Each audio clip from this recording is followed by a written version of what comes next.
fucked it, bro. do? Yeah, you Huh? fucked it. You fucked it. You fucked it. What? No, if you want to do something right, you tell us earlier. Nah, it's too late now, my friend. You fucked it. Let's start, bro. It's Can't okay. you It's still okay. link We are it? all Spurs. It's too late, man. But It's all right, man. why don't you get Has to link it? Pass it to Has and It ask is Has to linked. link it. It is linked. Is your link now? Yeah, no, it's fucked now. It's fucked now. Don't worry about it. Let's start. Oh, okay. Let's start. Oh, it linked anyway. But anyway, Bournemouth away. Where do you want to begin? Yeah, where do you want to begin? Eugene, do you want to talk about it? All right. To tell the truth, right? I'm with TJ here. Right? I saw part of his after the review or something, right? I don't think we looked that bad against Bournemouth. At least we gave it a try, guys. If we had played like this, right, throughout the season, right, and we are still in the same position, right, a lot of fans would accept it. You get what I'm saying? Because you showed heart, you showed the desire, guile, sometimes the speed, the desire, the intensity, right? If you had played this way throughout the season, right, and we are in this position now, the fans wouldn't mind. But guys, you only do it in, I don't know. Is it the player's fault? Is it the manager's fault? Guys, we are Spurs, right? We just won a trophy last season, and everything is up in the air again. What club does that? So I don't know. But one good thing is, I said this, right? I gave Enoch 7 days. 7 days to bring someone in, right? Someone with experience, someone with quality, right? To bring us a step forward. But no. Now it's the 9th day or 10th day. And we've been linked to, there's a here we go by someone, right? There's a here we go, right? For Sousa or something like that, right? But Sousa, yeah, I don't know who he is. 19-year-old defender. Yeah. So are we planning to sell? Wait, guys, just think about it. 19-year-old defender. Are we planning to sell VDV or Romero? Right? We know there's something really, bro. We know there's something really bad going on behind the scenes, right? Because we are the only club stupid enough, right, to be on a winning kind of feeling, right, and dismantle everything overnight. You get what I'm saying? The players are still attached to Ange. You get what I'm saying? Right? Do you think so? Yeah, that was my main concern. Yeah, of course it. Of course they were. All the fans, all the Spurs fans were devastated when Ange went. That was one of my main reasons why I was like, is this the right move for the squad? I actually said, yeah, sack. If we're gonna sack, I was saying, if we're gonna sack Ange, at least listen to what the players their opinions, because their opinions matter. And clearly we decided to sack him and we decided to point front. But yeah, carry on with what you were saying about the Bournemouth game, because I've got a lot to say about that game, to be fair. No, that's true. We played well. Our XG were high. We early in the game we were pressuring we had a few shots on goal. Yeah, we're Spurs, right? We still have our bozo moments, but at least our bozo moments, right, was it looks like a progress from what we've been watching. But the inconsistency is too high. Linear, bro, that was, I don't know. Is he Brazilian? Who? Sousa? No. Palhinha. Palhinha is Portuguese. He must be Brazilian. The way he finishes and chances. Yeah. He's got like 5 goals for us this season, I think. Something like that. Must be quite a few. And the worst part is, right, we've got pillow foot strikers, right, who can't shoot the ball, right, unless they are like 5 or 6 yards just in front of goal, right? So, the players are shit, but if that kind of play was played from day one and consistently, right, we showed this kind of energy and desire, and we showed it in a couple of games, right? We've seen it that we can do it. but not often enough. That's the sad part. So I feel there's a bad mentality rift between the players who had that bond with Ange. They are having with Frank now. There's a rumor saying, right, there are 2 or 3 key players have already spoken to him. They are too defensive, right? And he still doesn't want to change. So, but of course, those are rumors. But rumors make the content, right? Rumors make the content. Yeah. But what I'm going to say about the Bournemouth game, right? One last thing. If he can play this way from now onwards, right, until the end of the season, I think the fans will accept it. Yeah, cool. Nah, you know what? Let me be honest with you, and I actually agree with what you said in terms of the last segment. In terms of if he carries on playing the way we're playing, the fans could potentially change their mind about Frank. And I actually definitely agree with the fact that against Bournemouth and against Sunderland was a different type of performance. This type of performance was we did see quite a different structure. We attacked, and throughout the season we haven't attacked. We've sat back. It was a different style. It was a different way of playing. So in terms of Frank, is he adaptable? We can say, yeah, clearly he is. He's changed it up. Obviously it hasn't worked, right, in terms of on the pitch with the results, right? But in terms of all the criticism that I've had for him is he's too defensive. He doesn't want to try it. Last week we were on the show and I said my biggest frustration with Ange is the fact that he decides to play like a sissy. He decides to defend, and that's my biggest concern in terms of he doesn't really take risks. And clearly he was listening to my interview 2 days ago, so last week. And one thing I have to give Frank credit, that he has actually stylistically changed how he sets up, because we have attacked. Our XG is different. Our XG is above 0 now, that's oh dear. guys come on Nah, but serious note though, like that sounds so pitiful. You kept saying above 0 now, yay. Yeah, but let's keep it 100%.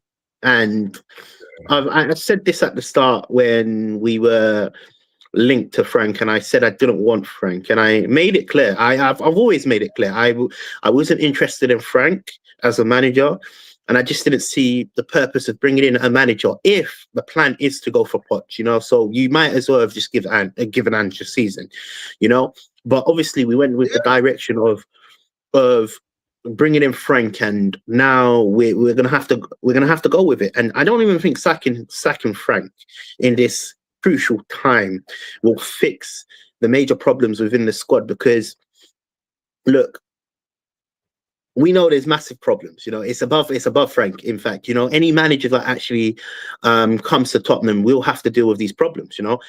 And Romero said it. Well, Romero hit the nail on the coffin. He obviously changed his statement. So there's two statements that he's made.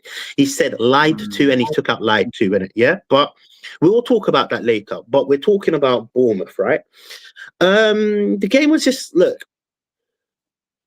it's difficult because we're not confident. You can see this team, Tottenham, the beautiful Tottenham that I support, are not a confident club. We clearly lack that confident style. That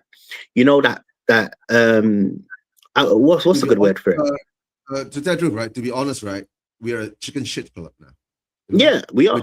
No, factually, we are. No, we are. We lack that. I don't know. is there a word for oomph? A good word for oomph? You know what I'm talking about? Like that heart, that bad boy mentality. We lack that. We don't have that within our squad, and it's showing because when we're going against teams that we should be winning, really respectfully, you know, we're drawing, we're losing, you know, and it's TJ. Bournemouth was aggressive because Gunners made them sour. Yeah, you could actually say that, but I'm just speaking about Tottenham in general. They hadn't won 11 games as well, so that yeah, I'm actually just talking about Tottenham. Tottenham are struggling to all the questions of struggling to create chances. Clearly, we created enough chances to actually go ahead and win the game. You know, and for me, the performance was. Yeah, it wasn't the greatest, but I can see the in a way the style. You get where I'm coming from. I can see why Frank set up the way he set up against Bournemouth. You know, it made tactical sense. Do you get where I'm coming from?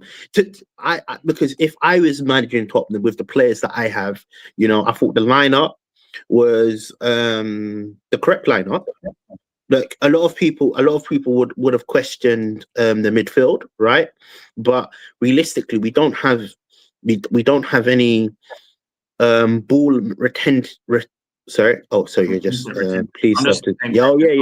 Yeah. Also, yeah, you man. See, this is what I'm saying. You messed up in it because I literally was gonna start with that's why I was a bit annoyed, didn't it? That I saw you guys were online. I was actually gonna start with something that I had before the show, but it's too late now, innit? We'll just do it next week, innit?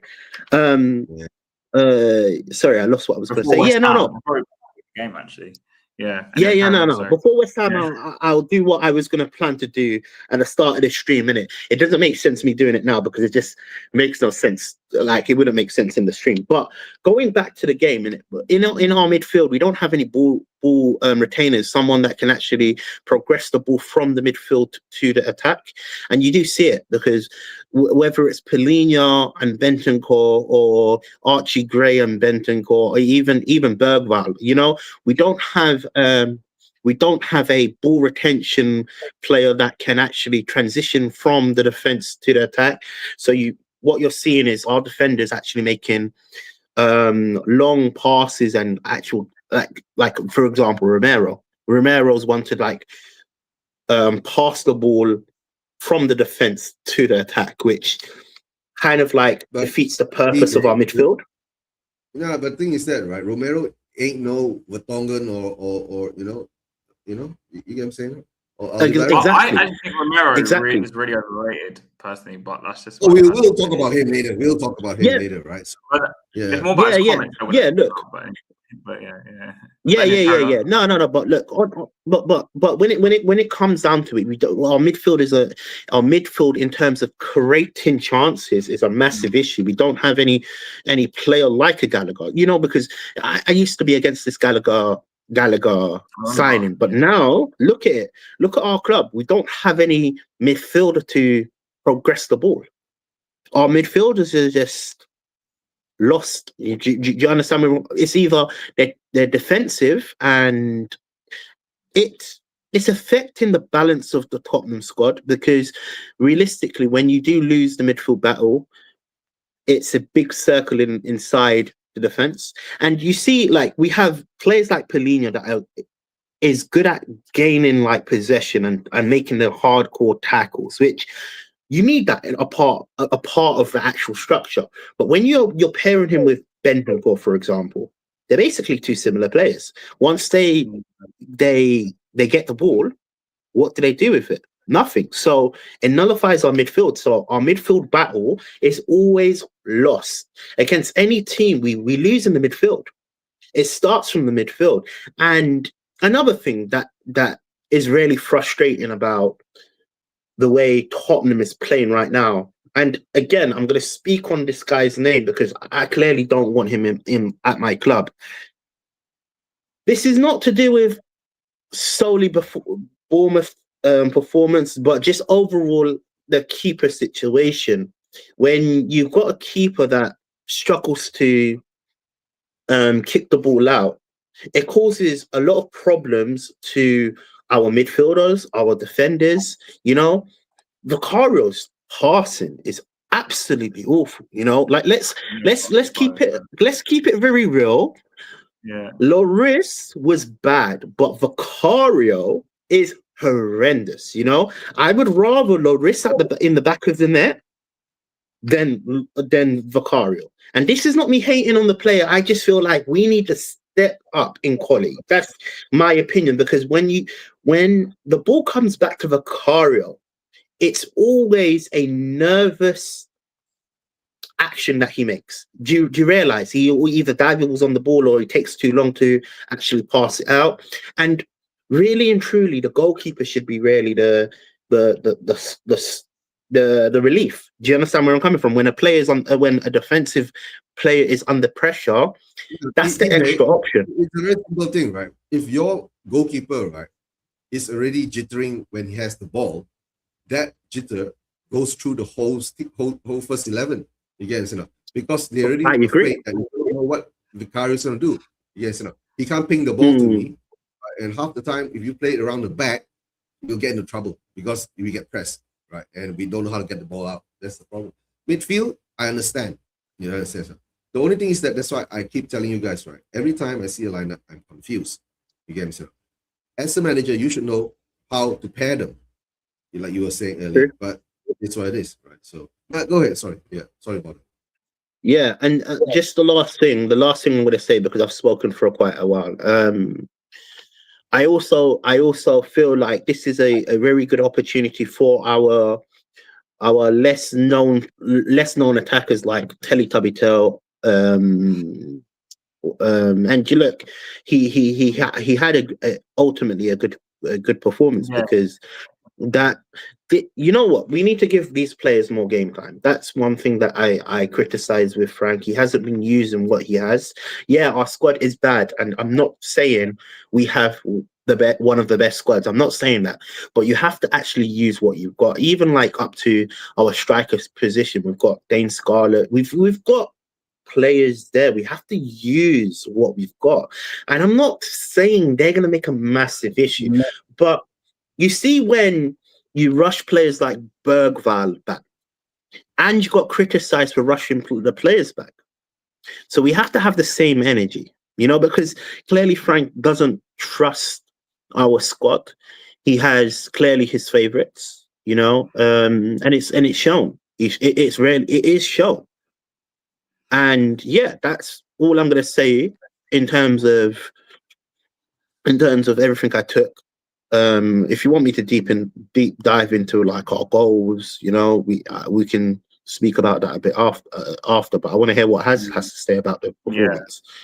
So I thought we were quite unlucky not to get something out of that game. Like, I thought we played pretty well. Again, what I found interesting was more like the midfield pairing that everyone's been against for 2 months, playing Paulinho and Bentancur together. I thought is our best choice there. And I thought that was good that he went with them, because we're playing away from home. I thought Tell had a great game. I was very surprised, but I thought he played really well. I thought Xavi, though, I thought he was like probably the worst player on the pitch, if I'm being honest. I don't think he really affected the game that much at all. Like, for someone who plays in the 10 position, yeah, I expect a lot more. He backheeled the first goal, bro. Why you got all this Xavi hate? But I don't think he really did that much. I know he probably got the assist, but I don't think he really affected the game as much as I want him to. See, before you carry on, before you carry on, I just want to mention something about Xavi. Xavi Simons is not meant to be a player that we have to. He's meant to be a luxurious player. You see, like a Salah, for example, he might not do nothing, or even a what do you call it, a Semenyo. Look, 90 minutes, he didn't do nothing, but in them key moments, he affects the game. That's the type of player Xavi Simons is. So for everything that he doesn't do in terms of hard working, that's why I didn't want Xavi Simons. Personally, I wanted Paqueta. I told you this. I made it very abundantly clear. I wanted Paqueta. I need a hardworking midfielder. You know, Xavi Simons is not our hard-working midfielder. Do you get where I'm coming from? So he's not going to affect the game, but he is going to affect the game in vital moments. But right now, Tottenham's squad, we don't need that type of player. We need someone that is going to take the scruff of the neck and actually run the game, dominate with the ball. But yeah, carry on. Yeah, but carry on. And then, like the defense, I thought we did. I know we conceded 2 goals, but 3 goals. Sorry, but I thought on the whole we did all right. Like, I mean, Porro and Spence. The problem is that our performances aren't that much different, so it's hard to gauge, like, you know, what a bad one is, a good one is at this point, because it's all pretty similar. I thought Van de Ven was probably the best, and I didn't think it was a penalty, even though he gave it straight away. And then before VAR, I didn't think it was a penalty when it happened. He clearly dived. And Vicario, I mean, everyone knows, right? The first tackle that came in, right? I thought we were hard done by in the game, to be honest. That I thought we should have got something out of it. Not necessarily a win, but I think a draw would have been a fair result. That's the kind of game, right? Like you say, if we look like the one that was going to get the goal, right? And all of a sudden, at the end, Van de Ven had that header as well. There's one edge or clutch player that turns up and does it, right? That's the type of players that we lack. You get what I'm saying? So, yeah, we haven't found that kind of player yet. So we sold Harry Kane. This one is gone. We sold Sonny. He's gone. So, you know. Now I'm not gonna say it. We saw Ole, right? Yeah. Before I get on to Sousa or whatever, the transfer stuff, and then Villa, we need to talk about this. We need to talk about Van de Ven. No, Romero's statement as well. Let's talk about the separate situations. Let's talk about the Romero after the Van de Ven and Porro and the stuff. So let's talk about Romero after, because that's a whole different segment, you know. Cool. So we're talking about right now. Van de Ven first. Yeah, Van de Ven. Yeah, let's talk about Van de Ven clashing with the fans, you know. And can I start on this, because I have a unique view. Yeah, I actually have a unique view, you know. I think Van de Ven is right. We're all humans, you know, and your frustrations are important to be heard. You know, he didn't do nothing wrong. I think the away fans, in a way, have a entitlement to be frustrated to travel, because these guys traveled up to Bournemouth, you know. So let's not discredit the hard-earned money, the sleepless nights. It's one of them ones where we need to. It's 2 parts, you know. These away fans have traveled Timbuktu to see your performance, you know, and it's week on, week off, loss, draw, loss, you know, and it's starting to turn into a negative vibe. Do you understand where I'm coming from? However, one thing that I have to say to all fans, and I think this is one of the key things to actually speak about. Our frustration is with the wrong people. We shouldn't really be targeting our players. You know, our players represent us as fans. Yes, poor performances. Look, let's speak about poor performances. Van de Ven personally didn't have a poor performance, so for him to get criticized the way he got criticized was wrong. If you're going to actually be very fair, there were other players that had very bad performances, like Pedro Porro. I'm going to use Pedro Porro, for example. You know, if anybody should be getting the slack, would be Pedro Porro. But it's not that. It's above the players, because you're focusing the blame on the wrong players. We have to support them in these dire moments, you know, because look, we know that the style is an issue. Yeah, we all agree with this. You know, the style is clearly affecting how the players play. We also can also infer that the problems are higher than the players. It's a part of our board, with the structure, because if you think about it, they're human beings, you know. We were speaking earlier about how they loved Ange, you know, and the group were devastated for his sacking, you know. And and personally, let me be honest with you, in a working environment when things are not going right, for whatever reason, it's easy to blame blame the employers that are no, it's easy to blame you. The employers can easily put the blame on you for not performing right. But realistically, the questions that we have to be asked go to the top. So I think the fans were out of their mind, in my opinion. Yeah, it's a loss, but I ultimately saw Van der Ven put all of his effort in. There was not one moment where I felt like Van der Ven decided to say like, yeah, fuck it. Did you get where I'm coming from? Yeah. So for me, the energy that the fans have to the players is totally wrong, because the players are not, in a way, the players are basically the guinea pigs of the whole process. The energy should go straight to the ownership. The ownership are the ones that have caused this problem. It's above these players. We have to realize that there's certain things that cause a ripple effect down the squad. And then when we speak about Romero, because Romero makes it even more clearer that the fans were wrong in this scenario. But yeah, carry on. I want to know your opinions, because let me be honest with you. I think the players were right. TJ, I understand what you're saying, right? But I'm going to put it in the other way around, like you were saying. Okay. The players, right? The sad part is that the performance that's been put in all this while, right, has turned into a negative energy, right?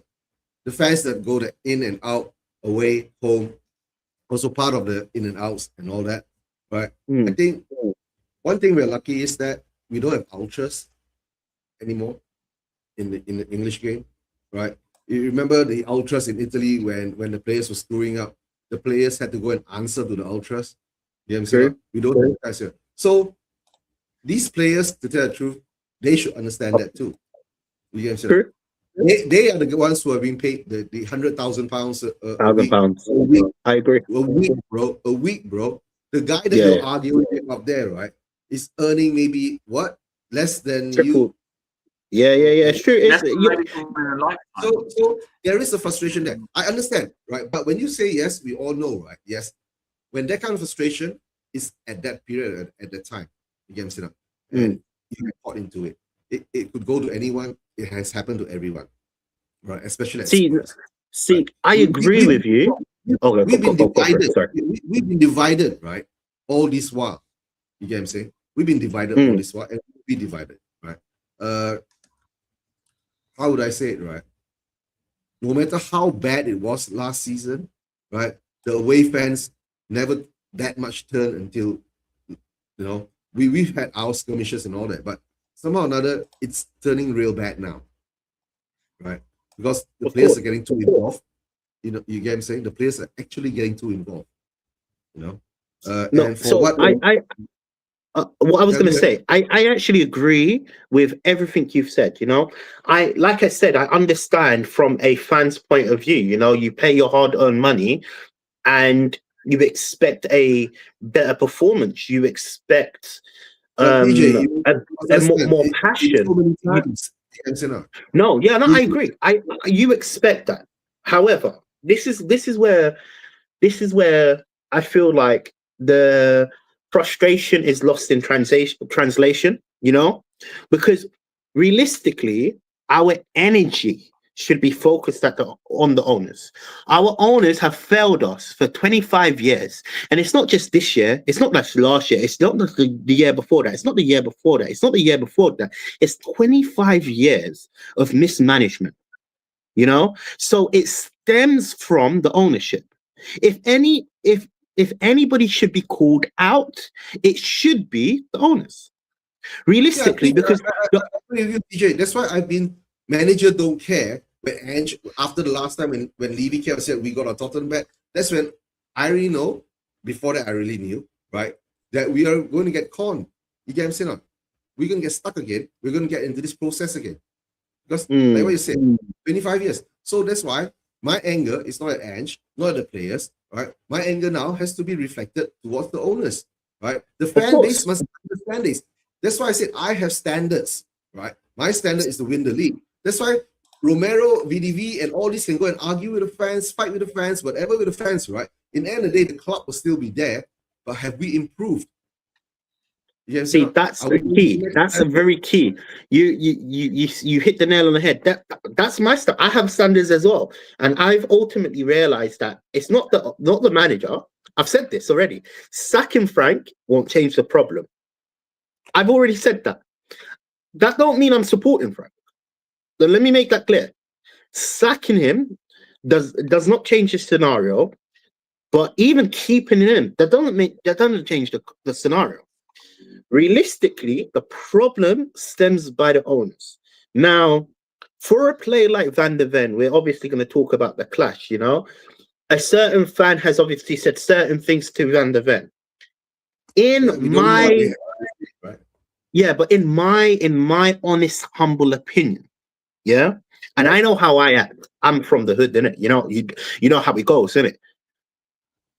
Disrespect is not tolerated for me. I don't care if you're a footballer. I don't care if you're a teacher. I don't even care if you're a manager. You know, when you cross the line and it's disrespect, let me be honest with you. Van de Ven is right to act the way he acted. Because let's be so clear. The stick was going to Van de Ven. Yeah. It wasn't going to a player that performed bad that day. That's the narrative. The narrative is Van de Ven was one of our best players on the pitch. He was one of our best players on the pitch. He was a better player. Because so for me, this is how I see it. This is how I see it. I see it like this. I'm human being. Van de Ven is entitled to express his frustration. Yes, he's in the spotlight. Yes, it's going to be deemed as being negative. Yes, as you said, Eugene, the players are getting involved when they shouldn't be. There's no respect of we travelled here and there. Yes, I agree. But when the disrespect turns into it's one thing to take disrespect, yeah. But for me, I know my character. When I hear something, it could be just me walking on the street, and if someone calls me a monkey, bro, we're scrapping. Or I'm gonna be like, say that again. You know what I'm gonna say about this, right? Where was our manager, right, when this all was happening? Exactly. He should be there, right? Standing in between the player and the fans. He should be answering, not the players. Get the players into the dressing room. You get what I'm saying?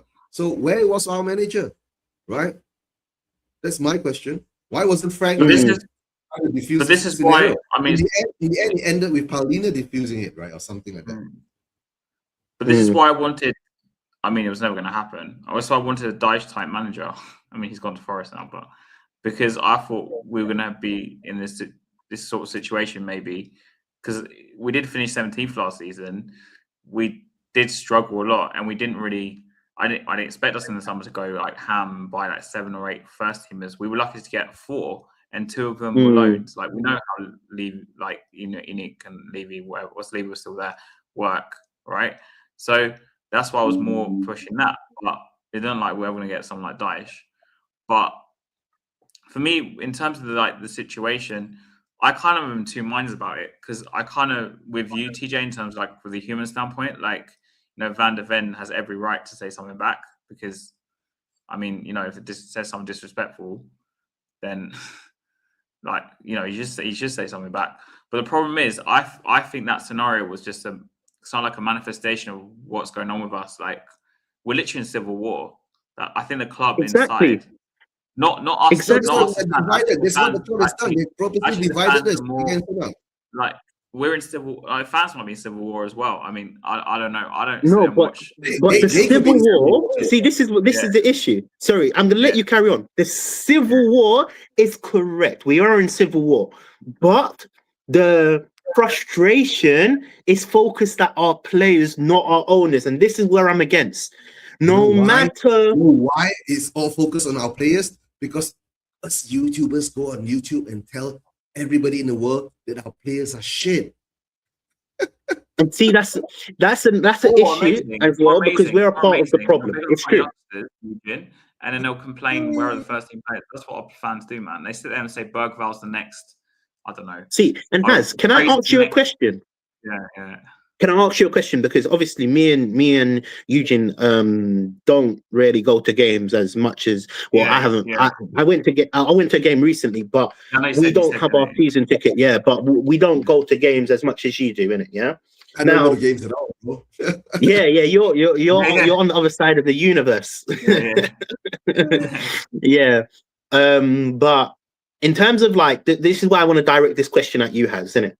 Yeah. Obviously, you pay your hard-earned money, you know, and if you saw a player come, like, give the fans this negative. It not only should be the players and the board. It should be the players, the manager, the board, the recruitment, all of them. Yeah, 100%. Yeah. You're right. You're so right. That's right. But the question I'm going to ask you, Has, isn't it? Yeah. Obviously, you pay your hard-earned money, and you've got your season ticket, right? Now, if this scenario happened in front of you, and you saw Van der Ven come to you, and obviously, well, not come to you directly, but has obviously come with that beef energy to the fans, isn't it? Are you seeing it like how I'm seeing it, where I'm saying like the disrespect was, it's obviously gone past disrespectful, you know? And now it's like, yo, I want to scrap you. Come outside. Because that's what Van der Ven said. Like, bro, Van der Ven turned into me, but I'm like, yo, forget the talking, bro. Come, jump on the pitch. That's what he said. He actually said, yo, forget the talking, come on the pitch. When Dyer ran into the stands, though, do you not remember that? When he said and I defended him. Remember, I said he's entitled to do that. You know what? Disrespect. See, maybe it's where the way I've been raised and how I've been raised. You know, I understand that kind of scenario, but what I'm saying is that at that moment in time, everybody was heated up. Everybody was. I mean, we lost, right? Emotional, in the 95th minute. Emotional, right? So it is what it is, right? So that's what I'm saying. We have to move on from this type of things, because the clash will be the clash, right? If the players put up a performance, right? To tell the truth, the performance was there for the game. Right, and for what Romero came out to say, right? Romero has been doing this for a long time. When Conte Romero was bang on the money, the money. Yeah. So that means he's saying the obvious thing, right? We all know that. That's the sad part. Right? The sad part is that a lot of Spurs fans are deluded that they don't understand that. Is that we all know that, right? It's not. But Romero. It's not the no, but see, this is the thing. This is the thing. No, but this is the thing that I say for Romero.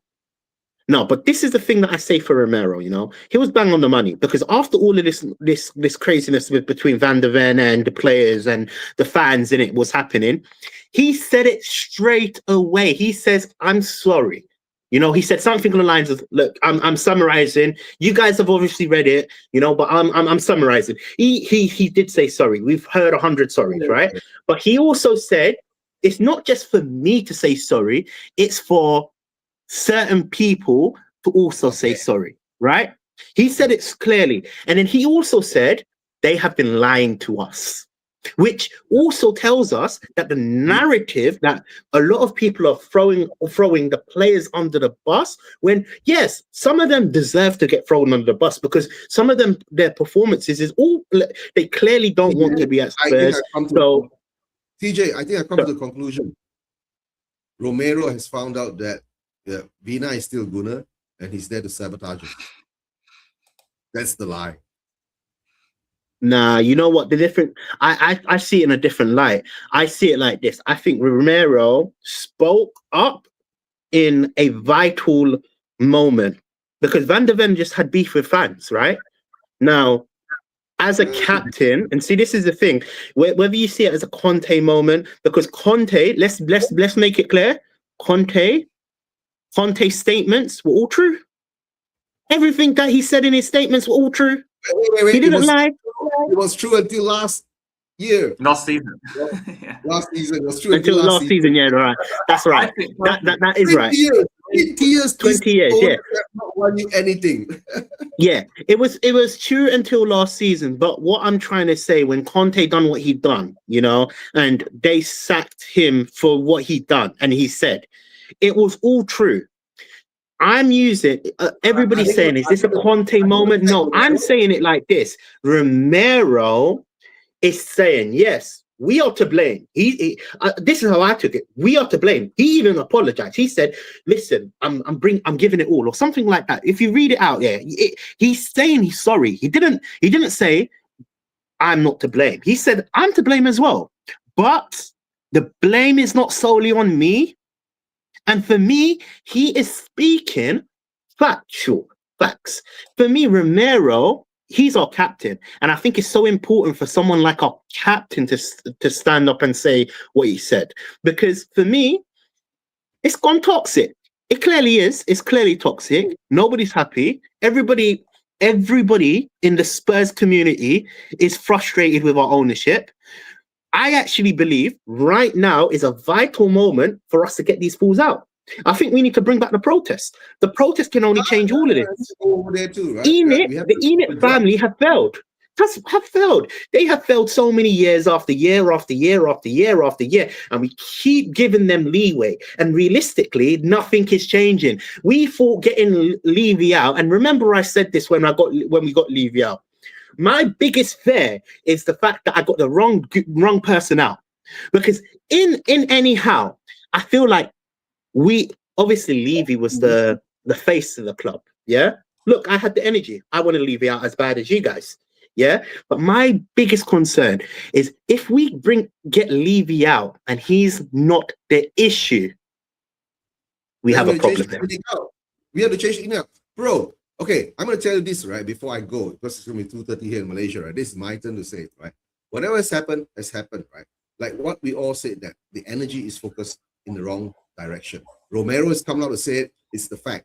Conte has said it, it's the fact, right? The only thing is that it's for our fan base to wake up, to know what kind of standards do you want. Do you want to win the league? Do you want to be just fourth? Do you want to be languishing like this now? Or do you want to be relegated? It's up to us, right? So we have to voice our dissent. I'm in frigging Malaysia. I can't do shit, right?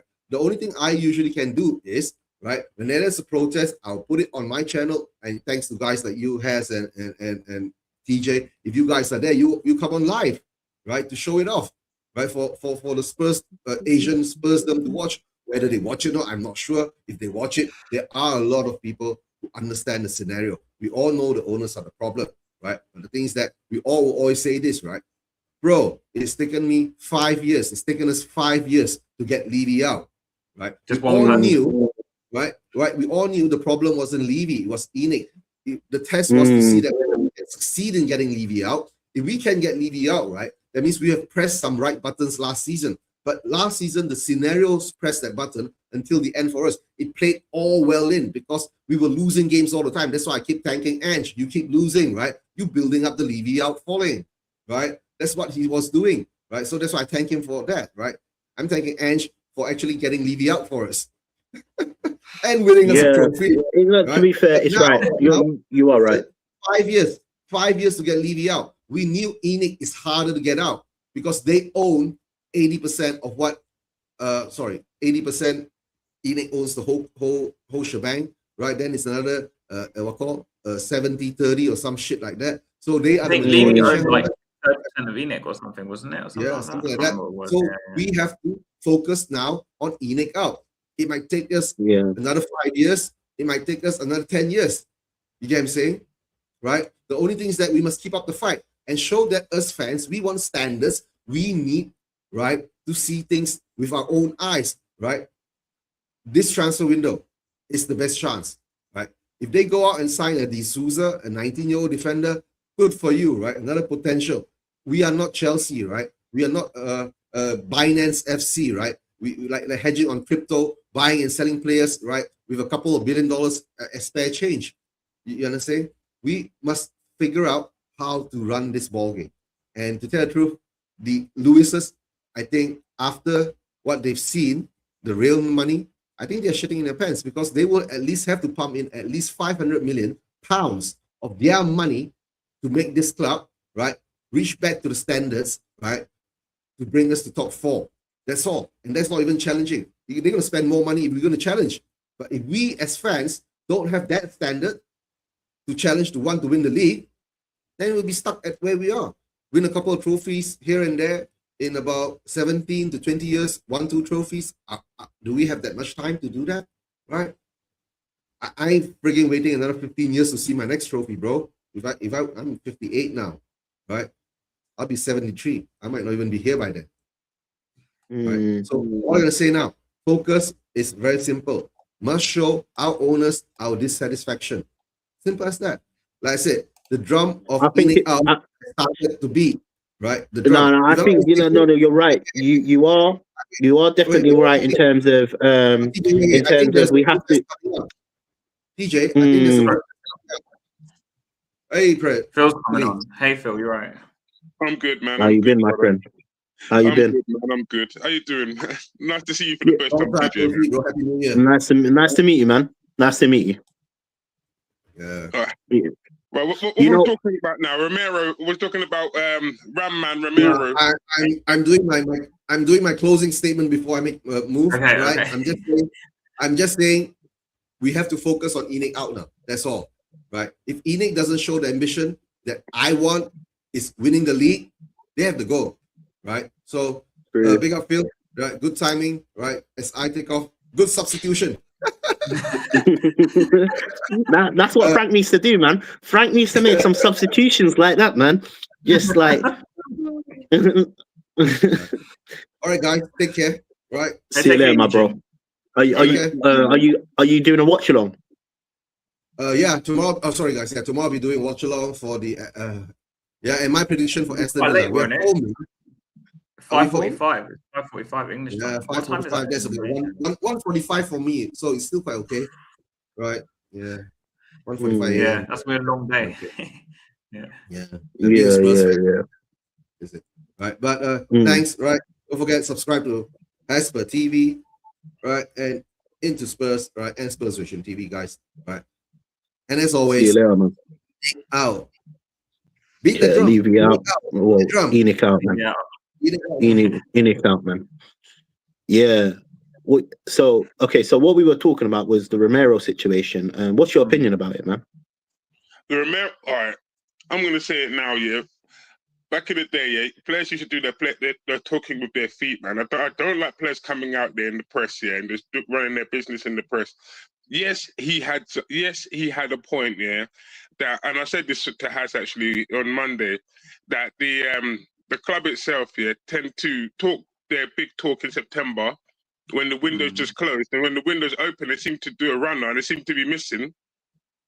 But for Romero to come out and say something, yeah, first and foremost, make sure that you've got something to stand on before you say it, because he had some bad performances this year.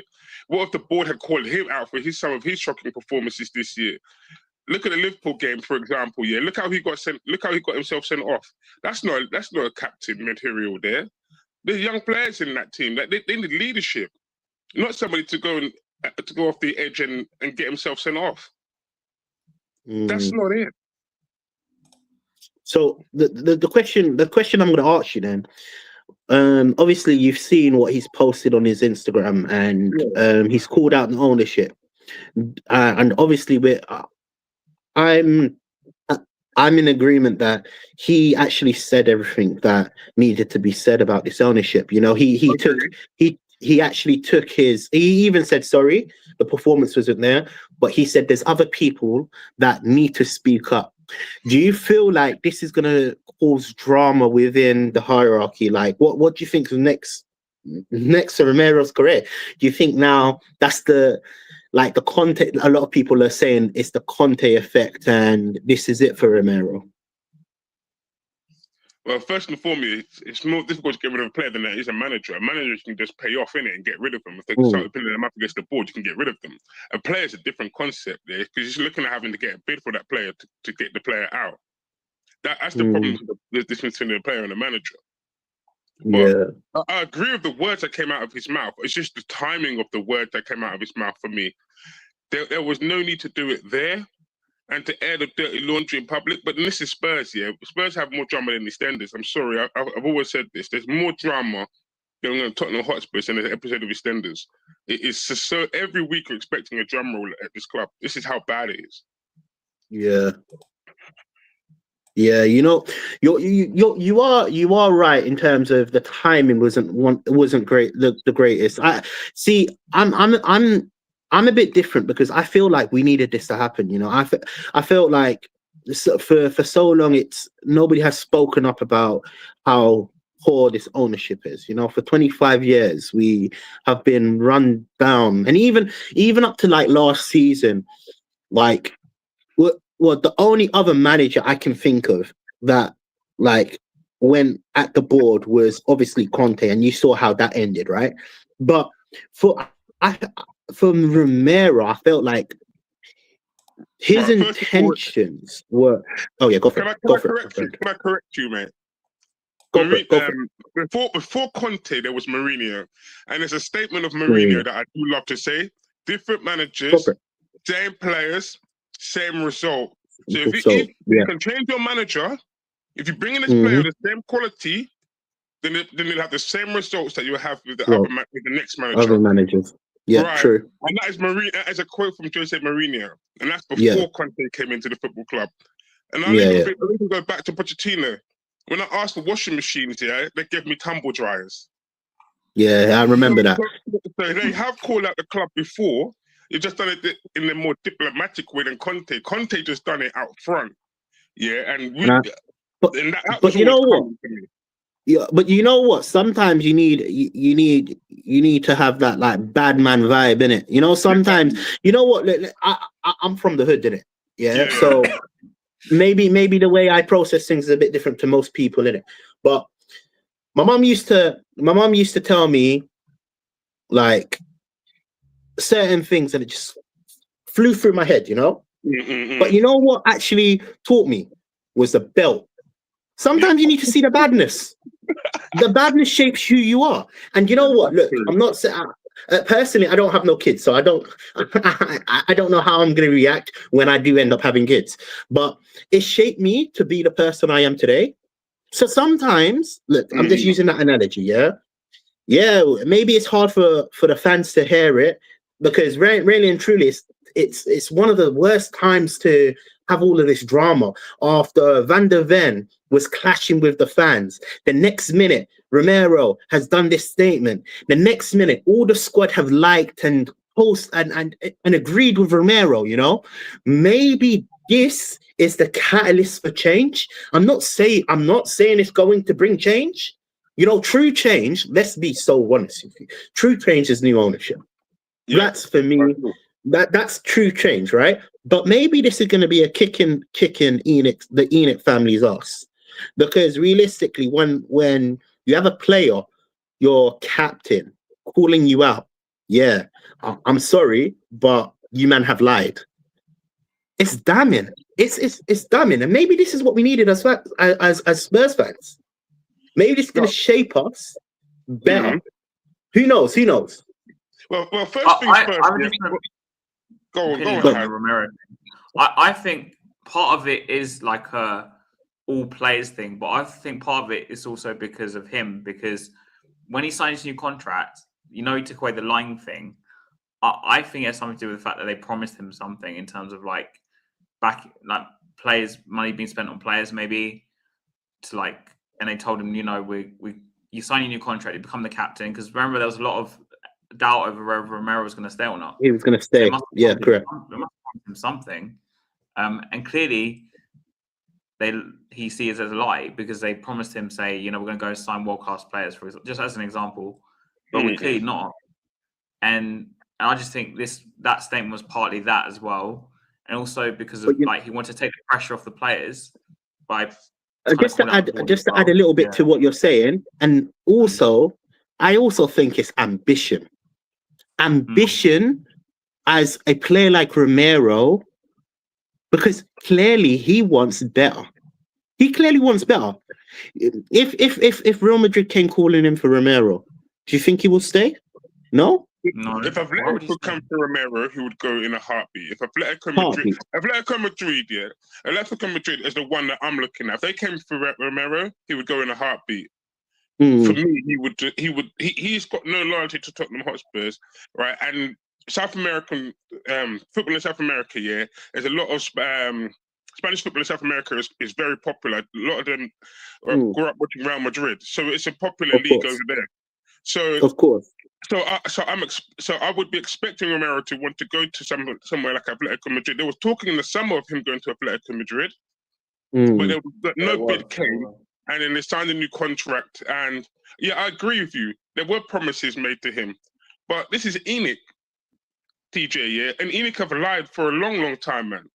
The stadium so he's so then this is how I see it. Maybe I see it differently. Maybe he's entitled. Because if I was in Romero's shoes and I felt like I've been lied to, and we don't know behind closed doors, he's probably had the conversation multiple times with these ownerships, and it's clearly not getting to their head, right? We're only seeing the surface level of him posting what he's posted, right? But realistically, we don't know what's happened behind closed doors, because behind closed doors, he could have been said, look, by this time to this time, I need to see true change. If I'm signing this contract, I need to see true change, not just for his ambition, because we see it as, they're footballers, but this is their future as well. Romero's not getting young. Let's make it clear. He's not getting young, and if he for someone like Romero and his quality, look, whether you think he's a great player or a bad player, for a player, these moves for their career are very vital. So I don't blame him for spilling the beans, in my opinion, because there's no other way to get false promises. And I do think he's partly was trying to take the pressure off the players after the incident that happened with Van der Ven. I think he was trying to just say we're with you, like the fans, we're with the fans, basically. Yeah, we're against, like, and inadvertently, because he was against what's happened with the board now, like they kind of were agreeing with fans in a sense. I don't know. I actually think it will help. 100%. No, can I say, you said something really key. That's what I was trying to kind of like come across when I was talking about the frustration is focused in the wrong areas. When Van der Ven obviously went over to the fan, and obviously they had that back and forth, and even whatever the fan said and Van der Ven said, the frustration and the focus is on the wrong storyline. The story should really be focused on ENIC and ENIC's family. And for Romero to say something after this whole event and post something damning that they have lied, clearly is telling us that our ownership, the way we're run, is corrupt. And to be honest with you, I can't blame someone that is ambitious because I'm seeing it from this perspective. I believe that Romero is ambitious. I also believe that his promises were lies. I also believe that not just Romero, there's other players in this dressing room, because you saw it. Horo liked it. Richarlison done whatever he done, whether you like him or not. You had quite a few other players like Nicole and all of this. Clearly, between the board and the players, there is this friction. Disconnect. Disconnect. And the only way we can find this out is if Romero puts it up online. And for me, I think personally, I rather know what's happening within my club, because for too long it's been lies. 24 years, it's all been lies, man. Look at where we are right now. When we sacked Pochettino, for example, go for it. No. I'm going to say I agree with you. It has been lies. But this is why you have to read between the lines of Tottenham Hotspurs. There's very little belief. There's very little things I believe. Right. First and foremost, what I would say to anyone is, what's tangible Tottenham Hotspurs to actually believe in, TJ? In your opinion, what do you think is tangible? Because I can't see anything, to be fair. When you say tangible, can you elaborate What do you mean Because by that?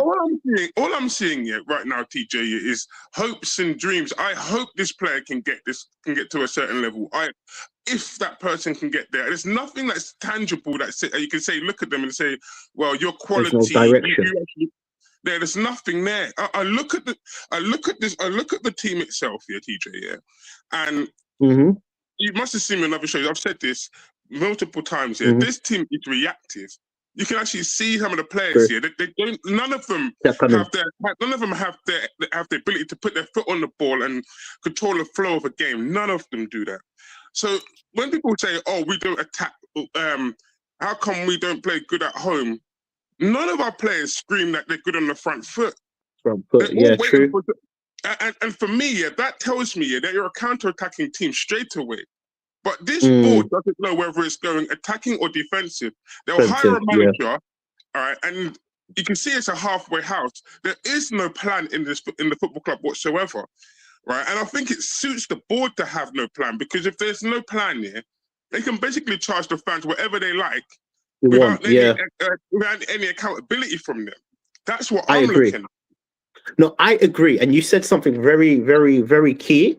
You know, I don't know why we have another conversation, because I think most of the things you're speaking is on my level. You know what? I'm one of the younger fans. You know, in all my time supporting Tottenham, there's only one moment that I actually listened and I realized this is the plan. And whether you like to hear it from that person, it was last year when Levy done that interview with what's his name? What is that guy's name? Vinay. Vinay, yeah. That's what his name is. Yeah. Sorry. And he said the plan is to win titles and Champions Leagues or something on the lines of whether you believe in it. Whether you believe that, that's the first time in all my life. Look, I don't know about you guys. You guys have obviously been supporting Spurs longer than me, but the first time I have had concrete evidence that this is where we want to go, and this is a standard I should judge Tottenham at. Because realistically, we haven't had any. We don't even know what our future is like. And now, and this is how I see it. Look, I wanted Levy out. I was big on this Levy. I was on the protest. All of this. Yeah, I wanted Levy out, but as soon as Levy, whether you saw it as a lie, whether you saw it as the truth, whether you thought he's just saying it to save to please the fans, as soon as Levy has mentioned we want to win the title and want to win Champions League, what ends up happening to him next? Sacked. In my opinion, he's still his shares are still at Tottenham. Yeah, nothing has actually changed in terms of he's stepped down, right? But that's what I'm judging based on the plan, and clearly we're far from that plan. Right, we're far from that plan. First and foremost, that statement he did with Vidnight, right. Over the years, I've learned business, and it's a technique called the SMART technique. When Levy did his statement with Vidnight, he gave no time frame, TJ. So this could be 25 years. No one knows how long a piece of string is. This man gave you no time as to when the goal of winning the Champions League and the Premiership is. So. You can't really hold that man accountable, because really and truly, without a time frame, like I said, this could be 50 years. You just don't know what their plan is. So, like I said, it was a very open statement that Levy made. This is why. But what you can infer is you're seeing the building blocks to that, right? So, look. I'm not saying it's concrete. I'm not basing my whole understanding of what our future is. That's going to be next year, in the next 5 years, in the next 10 years. No, but you can see the building blocks towards it, And a bit about me, I didn't want Frank. Let me make it clear. I never wanted Frank. I didn't see why we hired Frank. I was against Frank coming in. And in fact, sacking Ange, yes, I said, just give him the next season, because who knows, right? But I ultimately knew Frank had to go. Now, going on to hiring a future manager, you need to look at a few things. You need to look at what they've done in their previous job, what success rate they have, and if they have any evidence of actually proving that they can get towards that goal. And Frank was the wrong appointment. I wanted Glasner personally. That's my honest, humble opinion. But I wasn't too fussed if Ange stayed that next season, and if that next season turned out to be like how this season was, yes, sack him. You know, I ultimately think that we have no plan, no structure, no way to actually.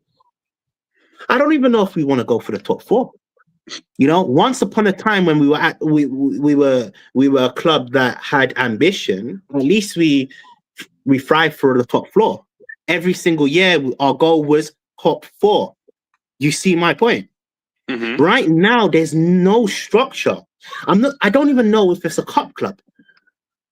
You know, at least when they hired Ange, his pedigree before him coming to Tottenham was he's won everywhere he went, right? So at least I could get behind that. I could say, you know what?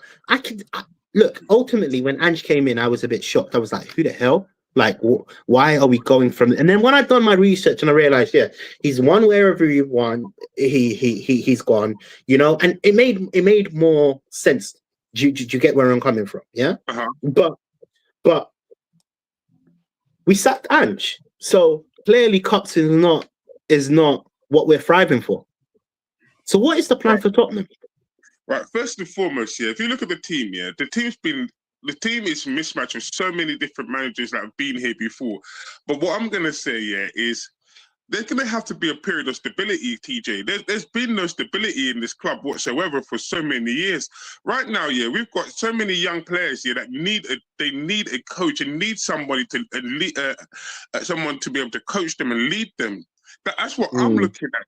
When I looked at Thomas Frank here, I said, right, Thomas Frank, you've gone into Brentford, you've stabilised Brentford, you've made them a proven Premier League team from the Championship. You've got them promoted, you've kept them in the Premier League, and you've stabilised them, yeah.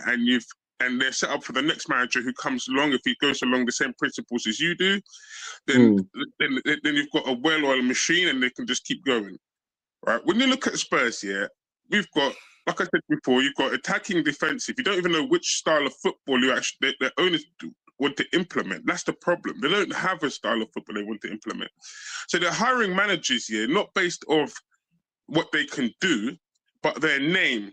Now, we hired Mourinho and we hired Conte, right? 2 managers here that the club itself cannot buy the players that they want or they need here to do anything successful. This is why they want Conte at the football club. I said, why waste Conte's time, bring him to the Tottenham Hotspurs after we watch Mourinho and see that the players that he wants here, you can't get, because really and truly, yeah, that's just wasting his time coming into the football club. That's why I said I washed my hands before Conte even come to the football club. Now I hear the Tottenham people saying, "Oh, we want to get a good manager." Do you know what the consequences, TJ, of when Tottenham got Mourinho and Conte and after they left? Do you remember how many days we were looking for a manager? Yeah, 72 indeed. days. 72 days. A world record, TJ, to look for a manager. This is why I said. Sorry. So can I just add something? So hiring Conte, just because we're not going to get the players for Conte, that's not Conte's fault. That's our owner's fault. That's our owner's fault. Right. So realistically, where is the ambition then? There's no ambition. If you're not setting a ambitious effort to at least back Conte, you're right. What's the point? But for me, it's not what's the point of hiring Conte. I'll go for it, Hans. Sorry, you haven't spoken for a long while. Yeah, sorry, because they spent 72 days getting Nuno, and then the fans went ape shit. You know, I was at the Man United game. You know, started seeing Levy out. So the big solution was, despite not getting him in the summer because they wouldn't pay for his coaches, they had to change Nuno because they had to bring manager. Not because they wanted to bring a big manager to back him, and like Mourinho obviously. They did it as a kind of deflection, really, for 2 years. Right. It was kind of like a deflection. Like it gave us hope because we were like, oh, they brought in Conte. Like I love Conte, when he was at Chelsea and in Italy before. Like I think he's a great manager, but I knew at Spurs it probably weren't going to work out because we'll bring him in and we'll get some hope. Because what the club do, right? They give us a bare minimum to keep us interested, and then when we get too good, we'll sell off most of our players and then we'll start again. Now, TJ, in my opinion, we're worse than we were back in the 90s when I was a kid. Because back then, at least we had Ginola, at least we had Stephen Carr, at least we had some decent players. Now, I look at our squad. We have no number 8, like you told before. Our strikers are shit. The left wing is null and void. You want to put an X there. It's null and void over there on the left-hand side. Like, even Martin Yole in 2005 had Michael Carrick, Jermaine Defoe, Robbie Keane. At least he had some sort of spine there. And some playmakers, like even when he had like literally nothing to spend, he still had something.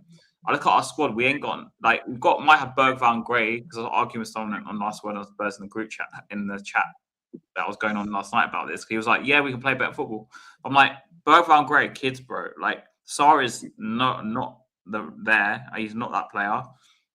So when you don't play Bentancur and I keep saying Højbjerg in my head, sorry, because we're talking about content. The alternative is you play with either Gray, Bergvall, or Sarr, and they're not there. They're not ready. Like you're playing a kid and telling him run the game.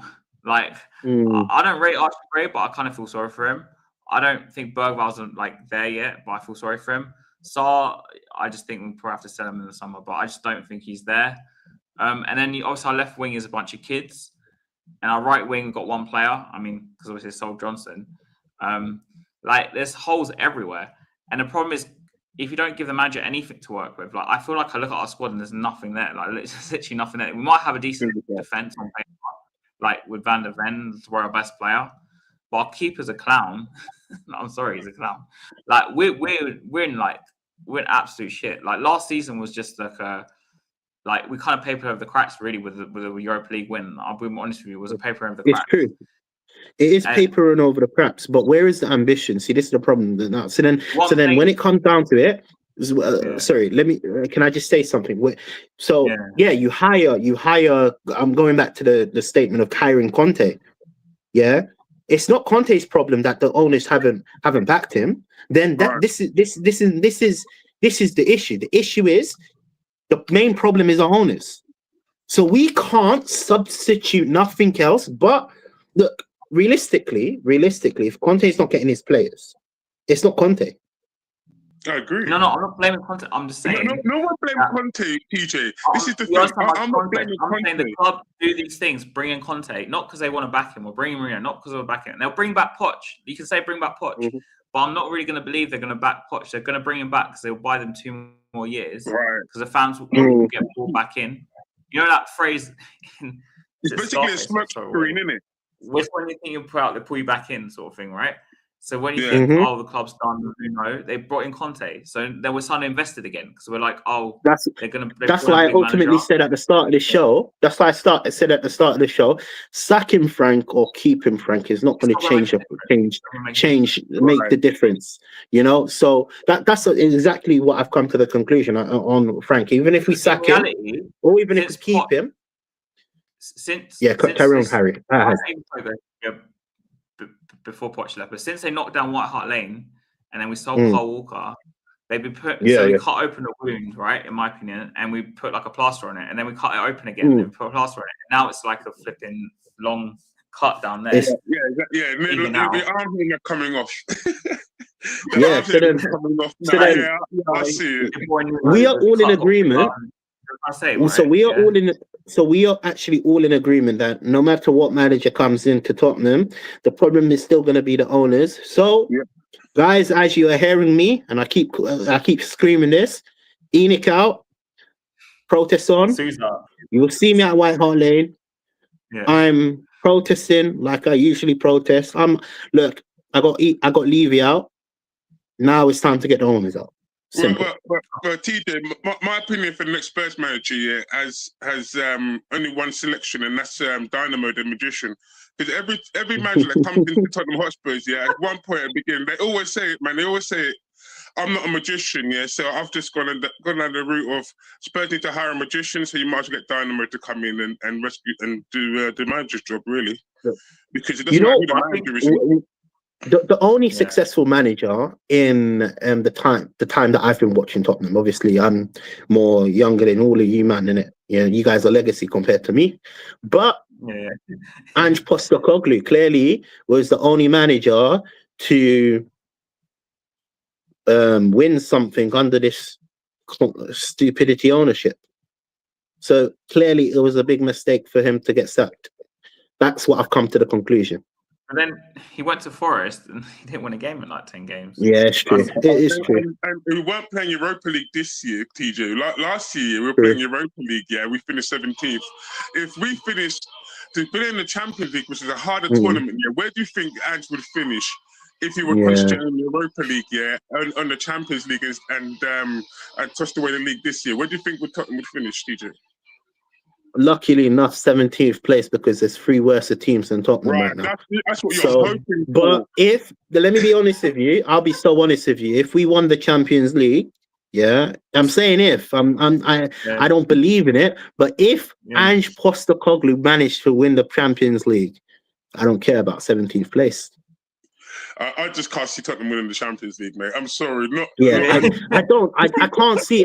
Personally, I can't see it as well. You know what I'm trying to say, but I'm just making it. I'm just making it obvious. No manager has been successful. Like I'm just stating, no manager has been successful under this ownership. And the only manager that has seemed to be had some sort of success seem to be one of the worst managers that we've had in the last decade. Think about it like that.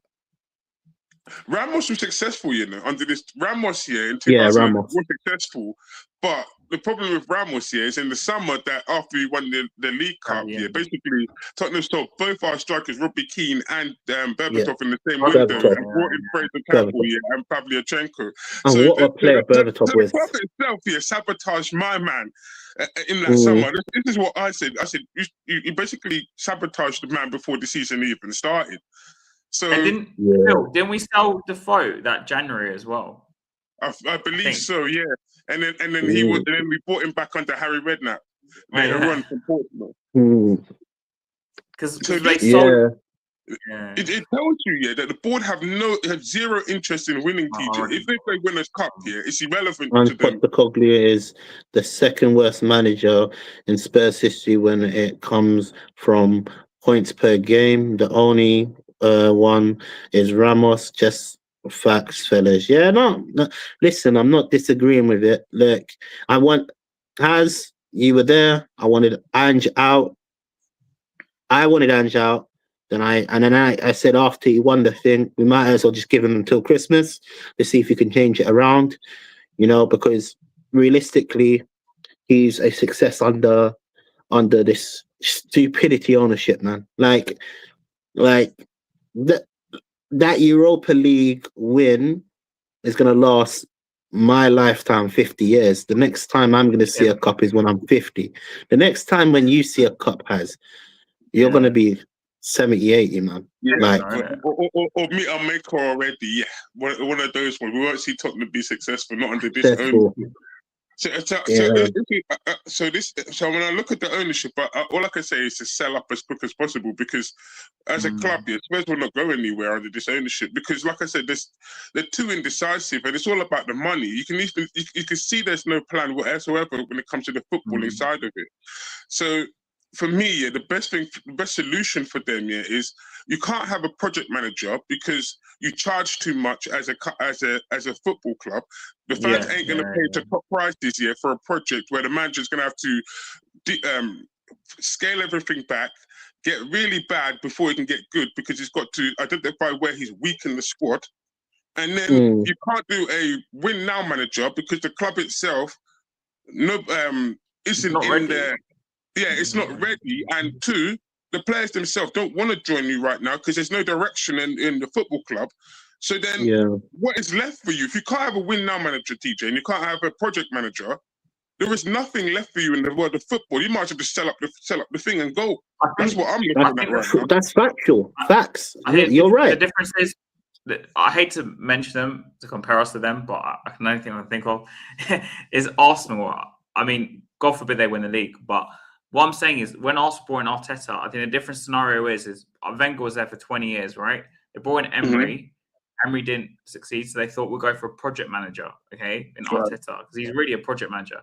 Now their fans were like us, because they paid like really high season ticket prices. Of course, like ours are higher, and they went through that stadium change. It'd been like what 10 years, 11 years at that point. They suffered the same as us. I think the difference with them. Wait. The difference with them, they actually had a connection with Arteta as well. Right. Let's make that very clear. So the time that they would give someone like Arteta and the time that we would give someone like Frank is totally different. And we have to make that clear. And two, Arsenal were in the pandemic when Arteta first come into this, so the fans went in the stadium to voice their disapproval, while the first fans are very much there to voice their disapproval towards the team. That's another key difference factual. As well. And he also won a trophy in the first season, so he had something to work upon. When he won the FA Cup, it bought him a bit of time, and the fact there was no fans also bought him time as well. So that you have to factor those in. But that's all factual, correctly, the Arsenal fans protested against the Cronkies, which pushed them to spend eventually, obviously. But also, I think they came out and said they were backing Arteta, because remember, Arteta only finished, I think, what was it, 8th or 9th in this season or something? Like, he had 2 seasons, and then their third season they had their like title charge out of nowhere. So the club came out and basically said they're going to back Arteta. The difference is what Romero was getting out with his post is when things are going badly, there's no one coming out. Like, it's not like about Vinay.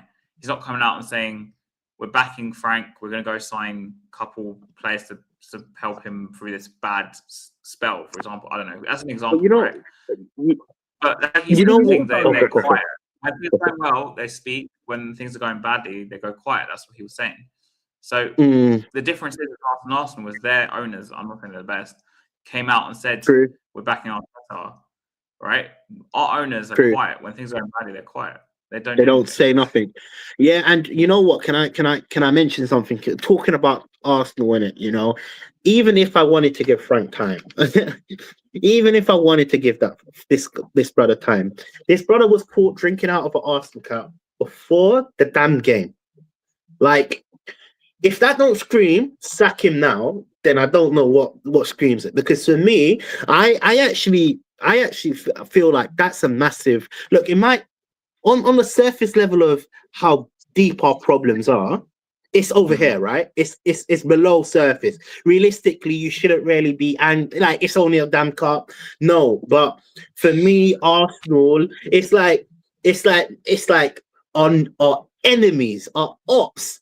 We've already got so many Arsenal people in this camp, like, and his response really annoyed me.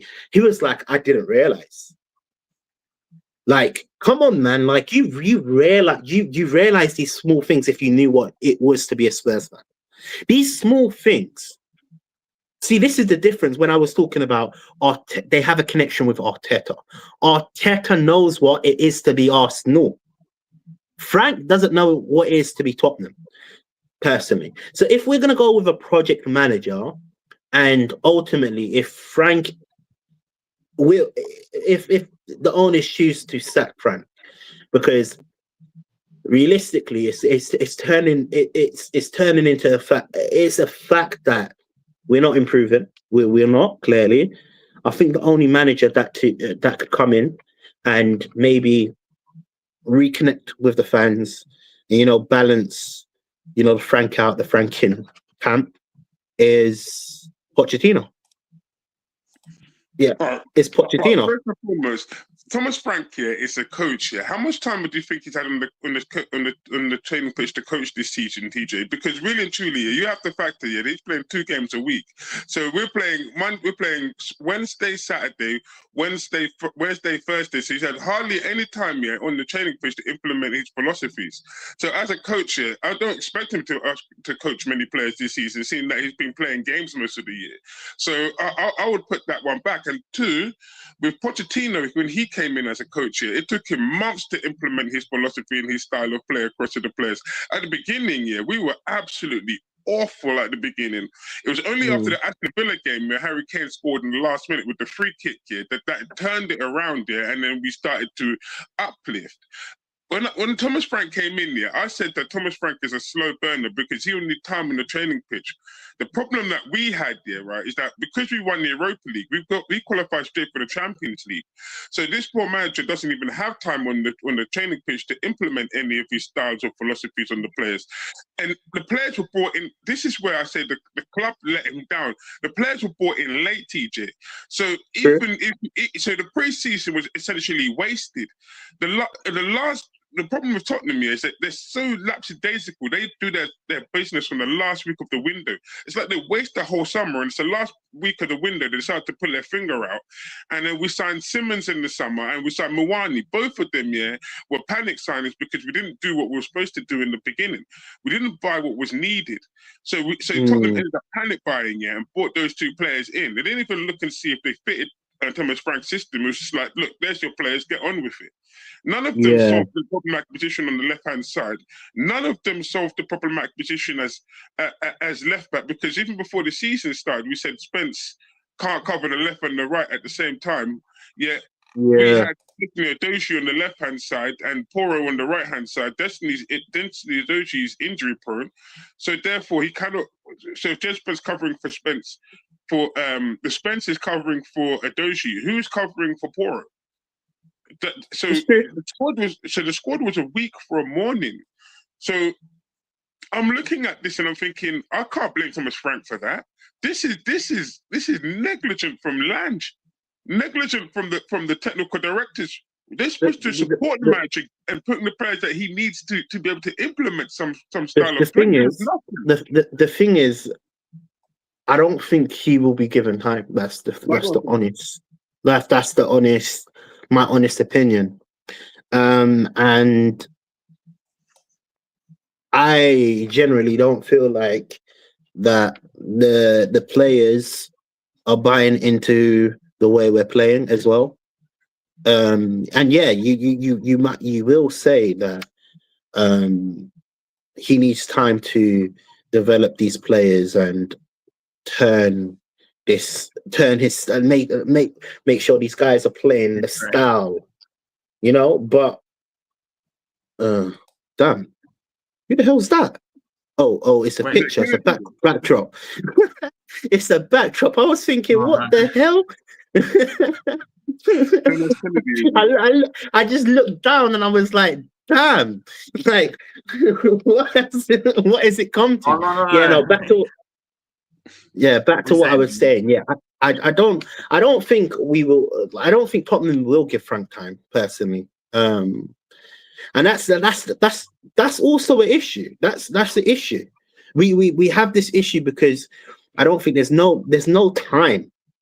We're already as low as it is. You clearly said the reason why we brought Frank in was to stabilize the club. And we're not stable. We're not stable. We're not. I think this is the first season. Savage says it all the time, and I'll say it again. Right, this is the first season that Spurs don't have Kane or Son to cover them this season. There's none of them to cover them this season because over the years I've said it before. This is why I was when the time came, I said Kane has to go because really and truly, Kane was actually like a crutch to Tottenham Hotspur. They were hiding behind him. He was basically carrying the team, and so was Son Heung-min. They were both carrying the team along. This team was bad, but we could score with those 2. We knew we could score. It was whoever the defense could hold out. That was the problem really and truly, we should have built, this club should have built around those two. Instead, they didn't. They just cashed in on those two. And we wasted so much money.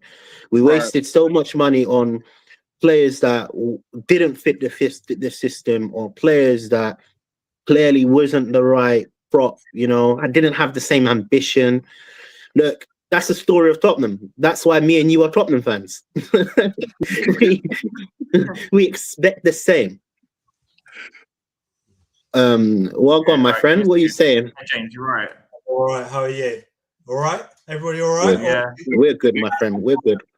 I'm devastated. I'm just so drained, and I'm so fed up with watching Tottenham. I've just gone on to other stuff at the moment, like travelling and doing those overtime work. I was so pissed off on Wednesday, wasn't it? I just couldn't watch it anymore. I'm just getting so bored of it. And everybody, there's a lot of negativity on Twitter. I get the frustrations, but everybody goes, yeah, sack him. If we bring in this guy, the squad's still there, the shitty squad, I think. So many players in that squad just not good enough for me. I just feel like with the Richarlisons, the so many youngs, I just don't know how we get ourselves out of here. And every manager, okay, so if I got a question for all of you, three of you, if you were, how many in that squad would you keep? Tell me how many players you'd keep, and then name the players for me.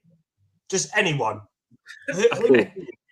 Yeah, you know, asking me this question knows that I'll cut all of them guys. But I already know my players. Yeah, I already know my players. Realistically, if the plan. And this is why I was talking about Levy and what he said. If the plan was to go through the Champions League and win Premier Leagues, realistically, there's only 2 players I would keep. 2 players, Mickey Van der Ven and Kudos. That's the only ones you'd keep. No, not even Kudos. Kudos don't. Oh, come on. Best players Kudos is not a title and Champions League winning player. But the yet. He's our best attacker, right? Yeah, but that just speaks volume. But this is the thing. When we had Kane and Song, I know you're going on there. This is where I get most of Levy and Enoch as a collective. They never built a squad around Kane and Son. Never built a basic, because we had the squad there 2016 when we were winning the Premier League title. Nearly, right? I'm not going to say because we never won it. Yeah. You can see he had the team, but we never had the bench to fix it, to get me to go around it. True. And then it got all bad from there, because to the Champions League final, and Levy went, right, we're going to do this on the cheap, because I've done it for years. I'll do this. And he kept on continuing with young players. That hasn't worked. So, but Frank's getting all this heat. I get why people don't like Frank. I kind of like him. But the problem is, if we bring Xavi in, he isn't going to work miracles to the squad. No one can. We've got to keep. We bought this 19-year-old kid from Brazil. That's not going to solve anything. Yeah.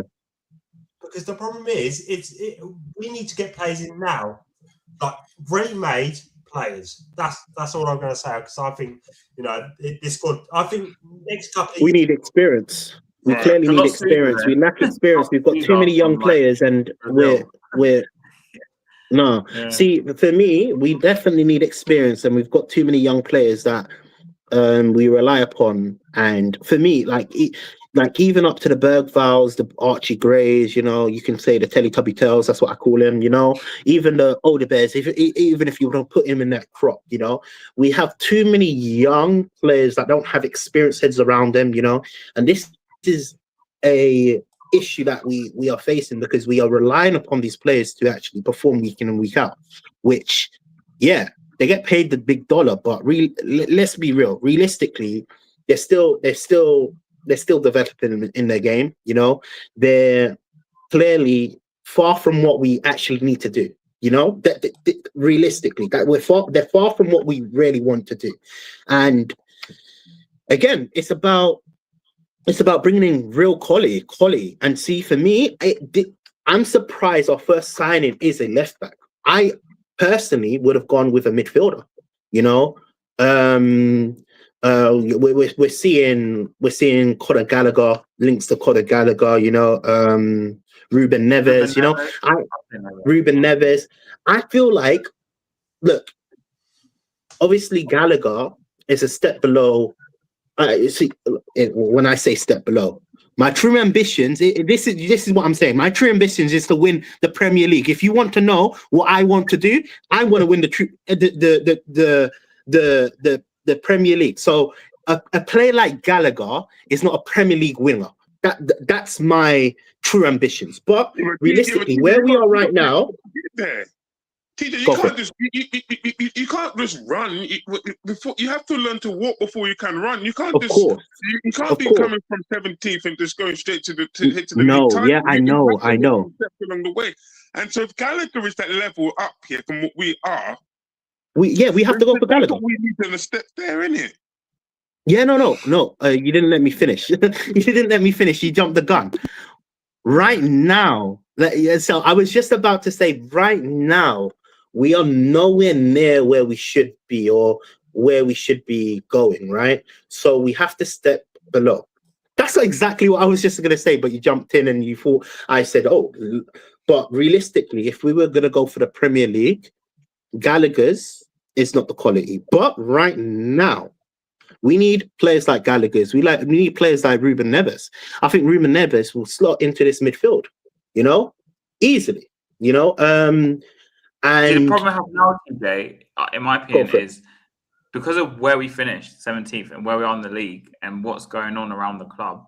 What players are going to walk on to play for Spurs? Let's be realistic, yeah. So we either have to really overpay to get a senior player in, I think, at this point, or we're going to have to get someone there and gaslight them into some project and think, yeah, we're just here now, but in 2 years or 1 year, we're going to be back in Europe, for example. I don't know.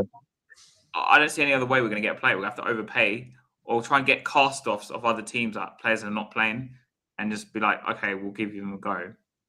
To be fair, I think if we went to Fulham and went Sander Berg, do you know, the midfielder, the Norwegian guy? Yeah.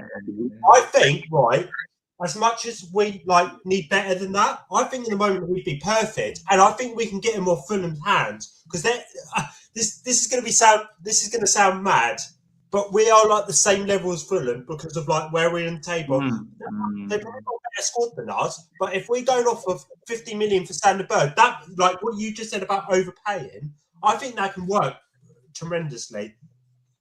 That's just what I'm throwing out there because he was at Burnley. This scenario win, we're going to have to overpay to get players. I don't understand this squad because we've got such a deep trouble.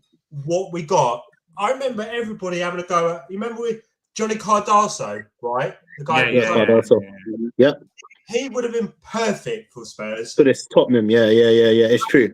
Perfect, but he's gone to Athletic now. I think we should go and sign. Neves would be perfect, but what you just said, I think he would be absolutely stunning in this thing because he would control that midfield. We need a. You know what? And even up to players like Ivan Toney, you know, this is the market we're facing, you know, and because let's be so real. We're not attracting the bigger players. We won't be because the way the squad is, the way our ambitions are, the way we are, attractivity.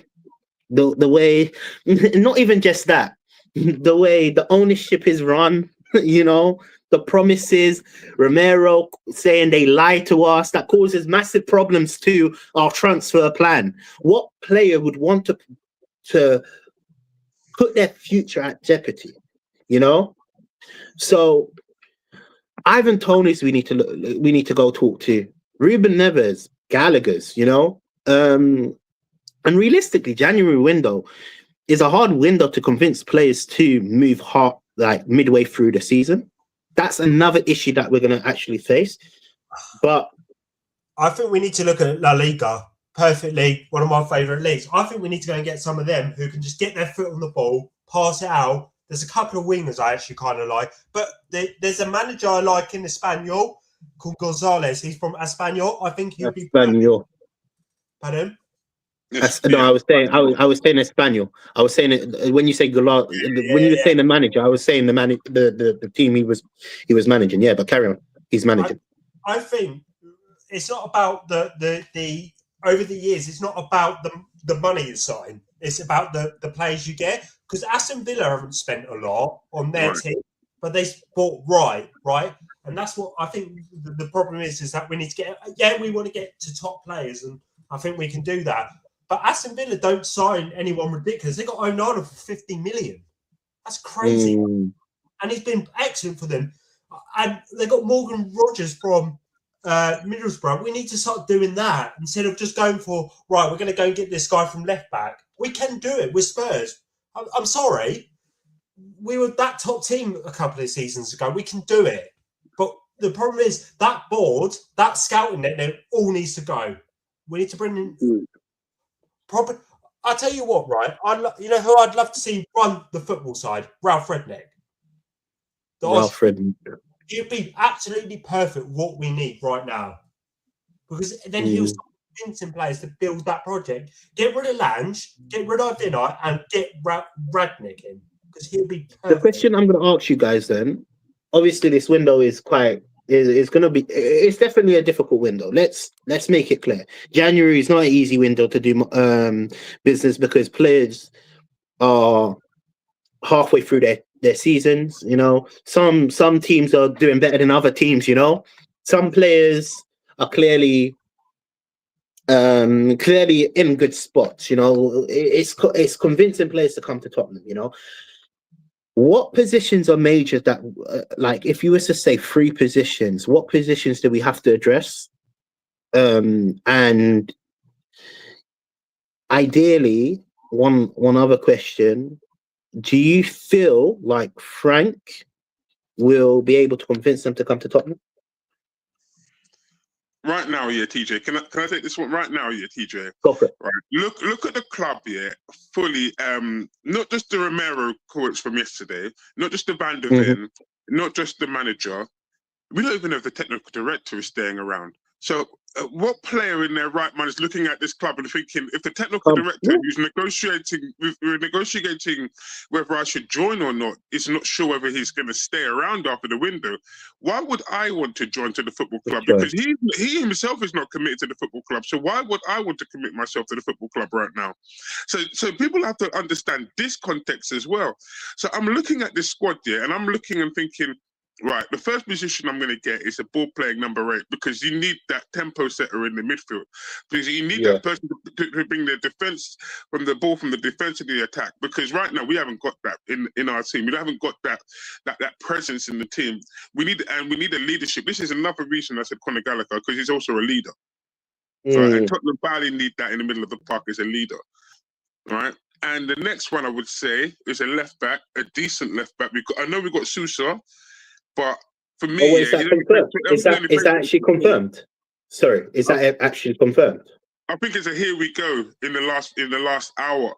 So yeah, so but then again, he's going to be a hit and miss. We don't know how he's going to adapt from the Brazilian league, because remember the Brazilian league is nowhere near the level of the Premier League, so that's going to take time for him to adapt over anyway.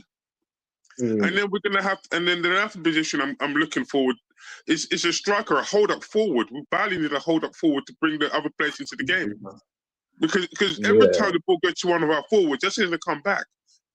The pigeon can't hold the ball up for Toffee. Chesney Hawk Solanke, for me, one season wonder. He's not a hold up player. And Mawani, I've never rated Mawani, and I support France, and I never rated Mawani. So all 3 of those man, it's no good to me whatsoever. I don't rate any of them. It's true. It's true. You've been quiet for the last 5-10 minutes. Sorry. You need to speak up, man. You need to speak up. My biggest issue is convincing players to come to Tottenham right now. I said, you're going to have to go out and overpay for players. And there might even be players that are like average players. Like, James suggested Sander Berge as an example, or we need the left winger badly, and we just need solid players right now. I think going for these top players like Semenyo, I know it was a great idea. I'm not saying we shouldn't try, but it's a fairy tale at this point. Like we're like back when I was a kid going to Spurs games in the 90s, getting bad every week. But at least that team had someone like Ginola. Like it was somewhat like, okay, it's fine. But we need to start from like the spine, and for me, that's why the central midfield is like the most important. We need to go out and sign someone right now to fix it. Like I agree. Least fix the midfield. And okay, we have all these injuries everywhere else with wide players, but at least you have a midfielder who could keep the ball. I know it sounds so minimal. Like at least we can relieve the pressure. I agree with you. No. I know. I agree. I agree with you. You know what? Look, obviously now we have the news that a left back have not had the best squad, right? But at least had Michael Carrick or Tom Huddleston who could keep the ball or spray and play the play. At least when Redknapp came in, everyone forgets this. He had Luka Modric. Bale hadn't even like before at that point. So developed, like Poch had Dembele. Like we don't have that player. Yeah, it's true. A midfielding player is very key for that's what it's ironic you said that, because what did I say against at the start of the show, a whole hour and 45 minutes. Yeah. I said our midfield is the anchor point of the problems that we have. Without an anchor, we are clueless. We are clueless.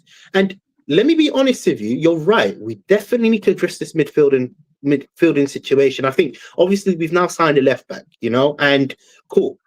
I have no clue. I personally, let me be honest with you, usually my ball knowledge about these players, I have no clue about who this person is personally. I need to go on Y Scout and do my little research, and then obviously release another video on my channel, innit? But I think the next signing has to be a midfielder.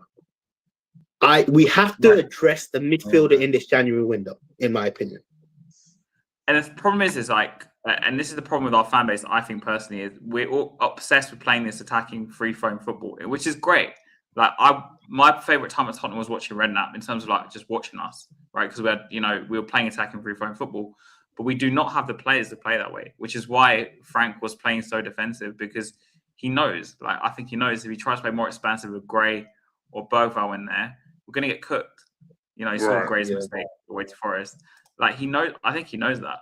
But then we play Bentancur and Paulinho. I understand why we do that and let the other team have more ball, because we don't have the players. Lads don't get it. Sign the best midfielder, play Europe while in possession. He will look great, but the only downside is he's on the ball. True. Yeah, we're in January, so how many players are we really going to get? How many players are we going to get in January? I think realistically, 3 is a good. I think for if you was to say it was a successful window, 3 players would be ideal for a successful window, in my opinion. Obviously, well, let me make it clear. It's not just 3 random players. It's 3 players that are of a good quality. Just so I don't get clipped up in it. But 3 players realistically is the real goal, in my opinion. In the right positions, TJ. Not hitting hopes that that can be put in the right. That could be 19-year-olds. No more 19-year-olds, please. No more kids. I don't want any more kids. Not round pegs to square holes in it, TJ. I'm hoping you're thinking of 3 players who actually go into the right positions that Tottenham have problems in. I'm hoping that's what you're saying, bro. That's exactly what I'm saying. Yeah. Oh, yeah. Thank you for correcting me. Yeah, that's exactly what I'm saying. 100%. 3 players that go into the correct positions that we need, and personally, I need to see a Ruben Neves or a Gallagher come in personally, in my opinion, and then obviously okay, cool. Now the question is, do we actually need a winger? Yeah, that's the question I'm just putting out there. Do we actually need a winger? Well, now Kudus is injured, we definitely need a winger. We need left side. Our left side is absolutely gone, because if Kudus comes back, I think we need left and right, just as backup, as a quality. I think we need a striker and 2 wingers. I think we need. That's my positions. But we're going to get a striker now. I don't know what striker is really available now. I don't know. Like Ivan Toney. Tony on loan. I don't know. Tony said he won't come back until after the World Cup, after the summer, innit? He wants to finish. He wants to wait till the summer before he comes back. So that Ivan Toney one's out of the question. But yeah, I agree with you. They need to get a striker, but I just don't know where to go. But I agree. They do need the left winger and they do need the right winger. They need a right winger now because with Johnson being so. But this is another problem with Tottenham. They don't plan. There's no contingency plan here when they set a player. There's no plan from. It's no plan as into and TJ. You said it earlier, with Conte, right? If you're going to bring Conte in here, have a plan for Conte. And if you're going to sell a player, have a contingency plan for when that player goes here, that you know that you're going to buy another player. When you look at Brentford, for example, or when you look at Crystal Palace, they'll sell a player, but they'll buy a player in that same position. So they swap like for like. When Tottenham do it, there is no plan or strategy behind it. Son left in the summer, right? That wasn't the problem with Son leaving. It was the fact that Spurs didn't buy a left winger. You didn't replace him. Yeah. And that was my issue. We could have got Lookman, We could have just gone and bought Lookman. And anyway. Nah. I don't like him. I just feel like his attitude's poor. You can say that with Tony. When he was at Everton, he didn't really stride it. I know he was younger. It's hard, isn't it? But I feel like that we need someone, definitely a defensive midfielder, I think, to cover Paulinho or to play alongside of him. But I don't know why Frank doesn't play Bergville alongside Paulinho, because he loves his Bentancur. I'd get rid of Bentancur in summer. Or do a Bentancur, swap you with Sander Berg. There you go. Yeah, but the problem with Bergville, is that Bergville moves on 90 how do I say it now? 90 seconds a minute. He will get the ball, but he'll give the ball away. He doesn't stop, and think about his pass before he does it. Yeah. So it's like he'll get the ball and then he'll give the ball away instantaneously, or he'll go with the ball, then give the ball away, and then he'll be out of position. And then Paulinho will be one against the whole of their midfield, and then you'll see Tottenham get ripped apart because you'll be like. Problem is, he gets it, either runs and then he just loses it, or he just tries. He tries to get rid of it. I don't know. I don't know what he's doing. I'm confused whenever I watch him play. And that's Go on, Has. I'm gonna say that's a danger. We need to buy a midfield. Like we so badly need to buy a central midfielder to come in and just solidify, like keep the ball. I know it sounds just keep the flipping ball and try and orchestrate attacks and because there's a reason why our through balls are the lowest in the league, because we don't have a player ready to play. We don't have nobody to transition from the defense to the midfield. Yeah, it's true. Xavi's, I'm sorry, he's been poor since he's dropped. Oh, bro, listen, bro. Yo, who told you about Xavi? Has. Let me make it clear. Yeah. I didn't want Xavi Simmons. I said it when the links were happening. I was saying Paqueta. Too young. Yeah. No, I was saying. I think he's playing alongside poor players. That has allowed. No, I've seen too much of him. I've made my assumptions. He's a luxurious player, and we don't need a luxurious player. Look, he might be a good player. I'm not saying he's a bad player. I'm going to make it clear, maybe because a lot of people didn't see that stream So the context is Xavi Simmons could be a good player for Tottenham. Yeah, I'm not saying he's not a good player. I personally didn't want him at Tottenham due to the fact that our issues is not the fact that we don't create chances. Well, we do create chances. Our issues are that we don't create chances. Let me make that clear.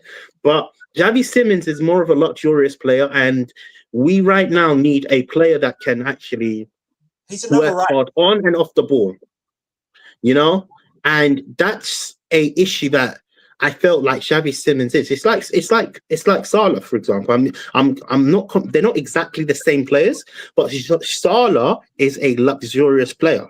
Yeah, he might not do nothing in 90 minutes. You just let him play wherever you let him, and then you let him play wherever he wants. Covers his when he's not. Do you know what I mean? Yeah, I get exactly. It. I understand what you mean. You understand what I mean, right? Yeah. we're not the team. See, this is what I'm trying to say. We're not the team that can afford to have a Xavi Simons in our squad right now. If we were the team that dominated the ball and like had control of the game, we could let, you know, say 5 minutes of the game, 10 minutes of the game, the other team have like a phase, and then what will happen is in that phase maybe Xavi would score a goal or something straight after. Because and let me just make something very clear so a lot of people don't get it mixed up. I'm not saying Xavi Simons is a bad player. I never said that. It's not come out of my mouth that I'm saying he's a very bad player. No, I'm saying that right now our issues are bigger than Xavi Simons. We need more. We need real players that are going to take the game by the scruff of the neck. That's why I'm saying players like Gallagher, play like Nuno. You get where I'm coming from. We need players that can actually perform in a bad team, in a good team, you know. I'm going to help you, yeah, because I watched RB Leipzig there last season, and I watched Xavi Simons, and RB Leipzig struggled last season. And Xavi Simons here went along with the struggle. He didn't step up here and say, well, Leipzig is struggling here. Let me be the man and let me carry the club up. He just went with the flow.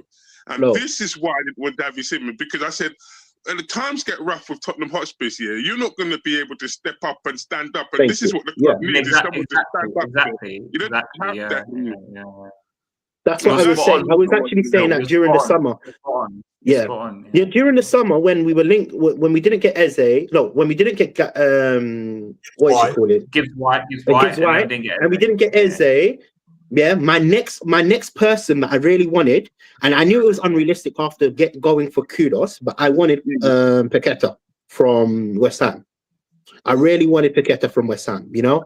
Because realistically there was no options on the market, and I felt like that's the next option. And then obviously we got the move for Xavi Simons, right?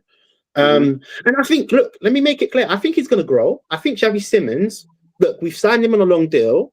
There is a future for Xavi Simons. It's just we need more men, not boys. That's if you understand that statement, then you understand where I'm going. You need a leader. Yeah, we have no leaders. We have no leaders in this team. We have no leaders. Maybe Paulinho a bit. I don't know. I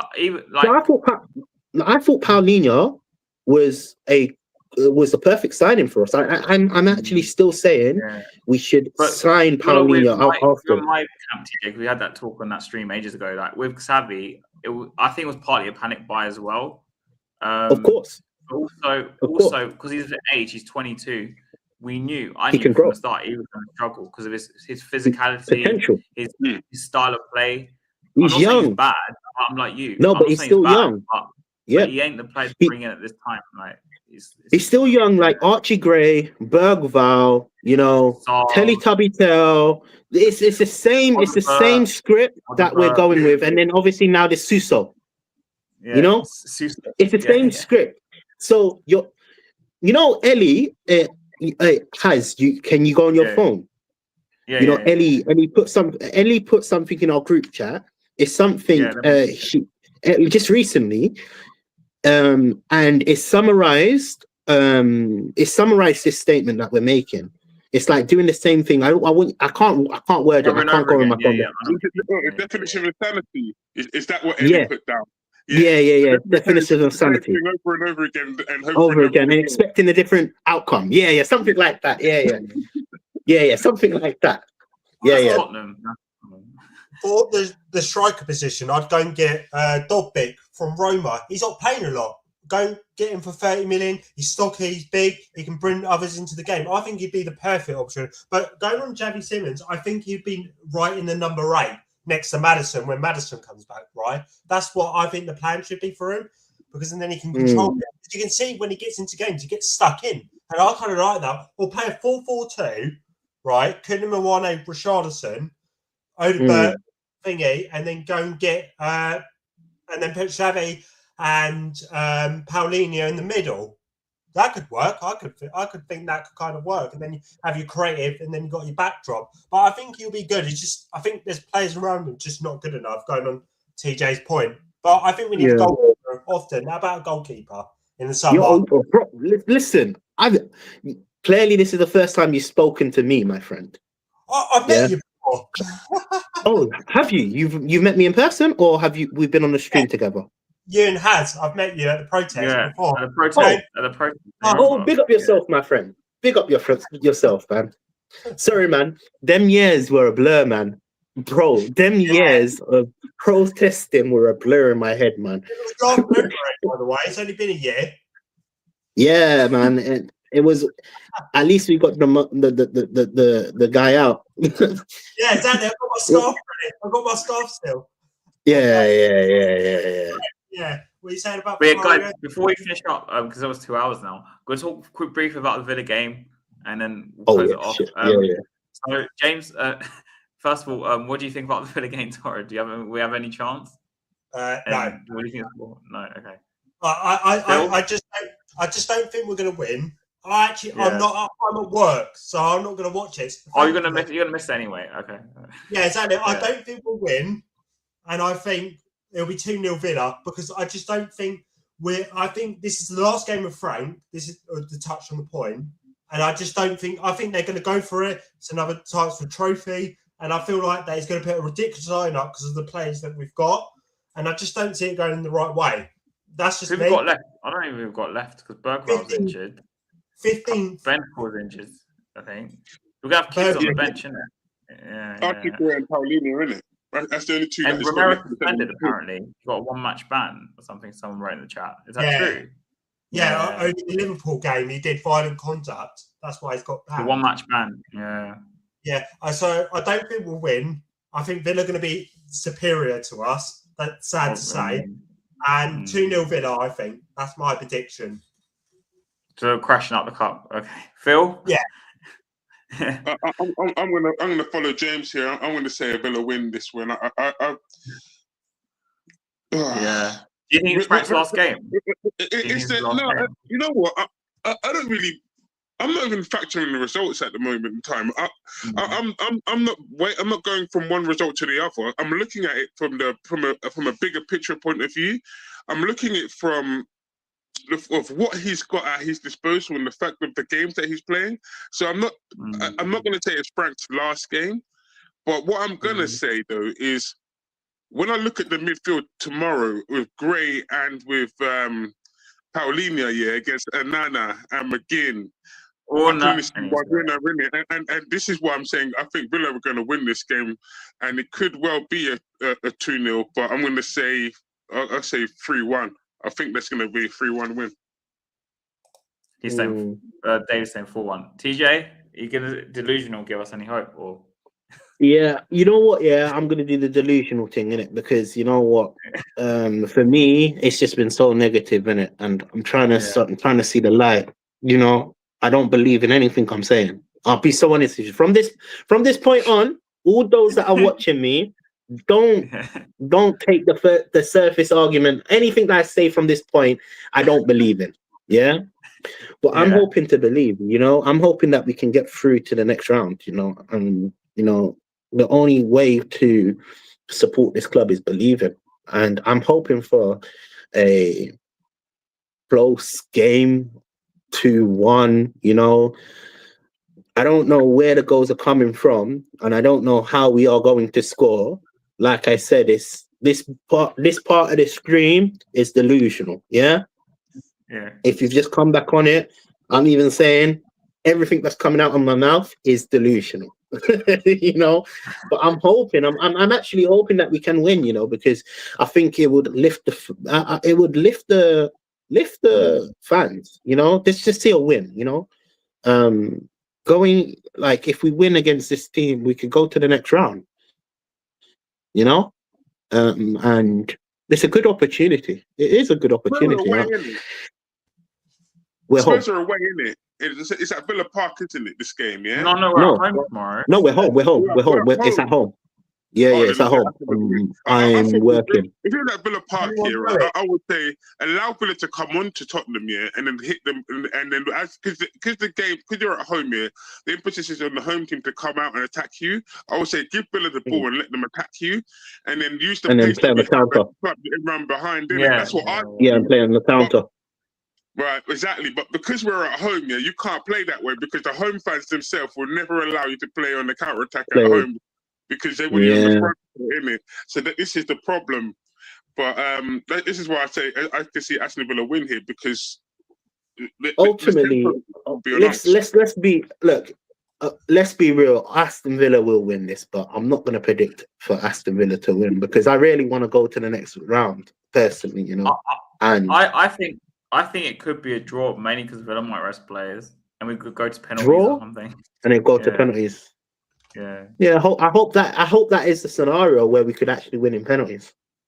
I'm not joking. It could be because I think tomorrow is literally like I think Frank knows this could be his last game, and he's gonna just chuck everything at it. And you know what? The last two performances, whether they were bad or not, it's been a change of trajectory in terms of we've created more chances. Whether it's what we want to see as Tottenham fans, whether it's the standard, we have actually changed the way we are building up. You know, we're creating more chances. We're not doing the 0.0 xG. You know, so for me, I think Frank, we could win this, man. I'm just hoping. Please win. That's all I'm saying. And look, if you ask me why do I believe this, bro, it's all delusion. It's all delusion. But great. I'm hoping for 2-1. Anyone going to the game? Is anyone going? Yeah, I'm going. I'm going tomorrow. Yeah. I'm going to be outside the ground. You're outside the ground. Yeah, I'm outside the ground. Also, before we finish up, James, are you on other podcasts or whatever? Or do you have a channel or anything? Where can we find you next? I really want to set one up, but I haven't got the time. I'm working a lot, but I will set one up at the moment. Set one up, man. Yeah. Set one up. I love it. Phil, I love conversations and stuff. I really like that stuff. So I'm giving my opinion. I love giving my opinion. If you know me, I'm giving my opinion about Spurs because I've been a bit frustrated, and this helped me release my anger. I've got patience with you, mate.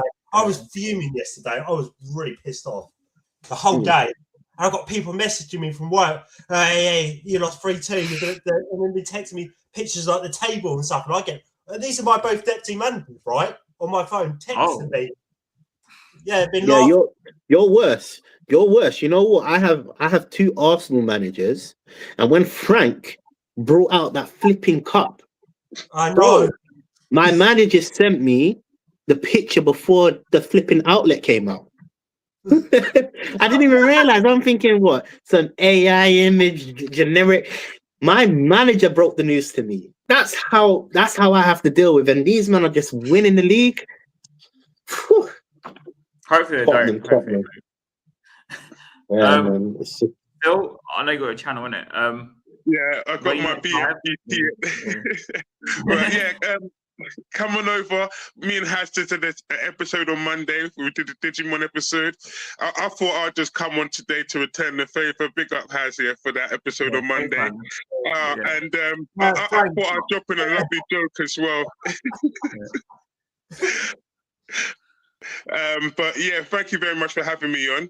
I'm going to go on the 2 marks in a little while with my mate, the Cookmaster and the Sheriff. So, guys, if you're believing us, go to 2 Mark show. If you're even us, right? And thanks for having me on. And TJ, nice to meet up. James, nice to meet up with you as well, mate. Big up yourself, man. You're always welcome, man. We do the show every Friday, man. Click on it, and it's fine. We do a show every Friday, man, for the last 2-3 years, man. It's 2-3 years. Man. Yeah, man. It's nice to see you got clothes on, TJ, actually, because I see you. Right. Thank you, guys. Yeah, man. Right. Yeah, you know what? I'm going to leave you guys there. I'm going to go join the 2 marks. So thank you very much for having me on. See you later. I'll see you guys later, all right? I know who this guy is. Okay. Yeah. Take care. And TJ, your channel in it, Into Spurs. Please go subscribe. Yeah, man. You know how it is this year, man.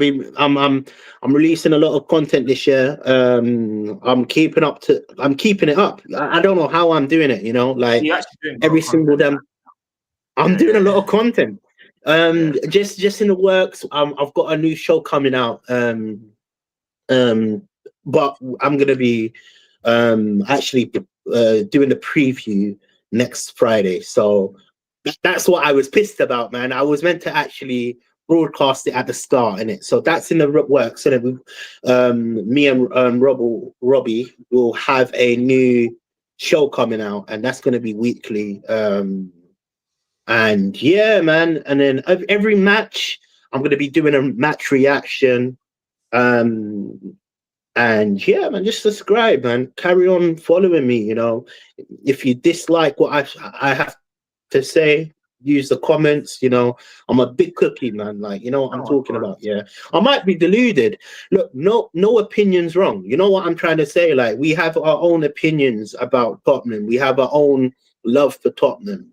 That's how it goes. And yeah, man, carry on subscribing. Thank you very much. Yeah, it's no okay. worries, my boy. You're always welcome, man. Yes, always in the chat. Yeah, always put it. So I'll say, yeah, yeah. You know what you need to do? Send our number. Send your number to the not the comments, to the chat that is on here. Yeah, private chat. And then you just add him to the group chat, man. Yeah. That's the best way, man. Yeah. Oh, let me do it now. Yeah, that's the best way, innit? But yeah, look. I don't have to set up a channel. I'm not very good at it, so I'm getting my dad to help me. Because with like StreamYard and stuff, so give me a bit of advice. Yeah. Put your number in and we can add you to the group chat if you want. Yeah. Well, you got any content coming out? Well, until after the game tomorrow, we'll have some content. But okay. So I have a match review after the game tomorrow. At some point. Yeah. Because it's a late game, so I don't know what time it'll be out. Probably it might even be out. Yeah, it's always good. You know, for me, that's what I find difficult. I actually find difficult releasing the video straight away. I'm always rushing and then. I'm with you. Yeah, I'm always rushing. I'm always rushing to like, and even like this last preview, bruv. Yeah. That last preview, there was so much shit that went down. Bro, I missed out a few things like Bentancur getting injured, you know? Like it's difficult. This is the first year I've actually decided to like release content. Yeah, proper. Yeah, it's been difficult, man. But we move, man. We move. I don't think it's true. He's just Frank's been stacked. So no, he's not been sacked. It's just a joke. I know who it is. Okay, fair enough. I'll send it. All right, take care, guys. Come on, you Spurs. Yeah, see you later. Peace out. Come on, you Spurs.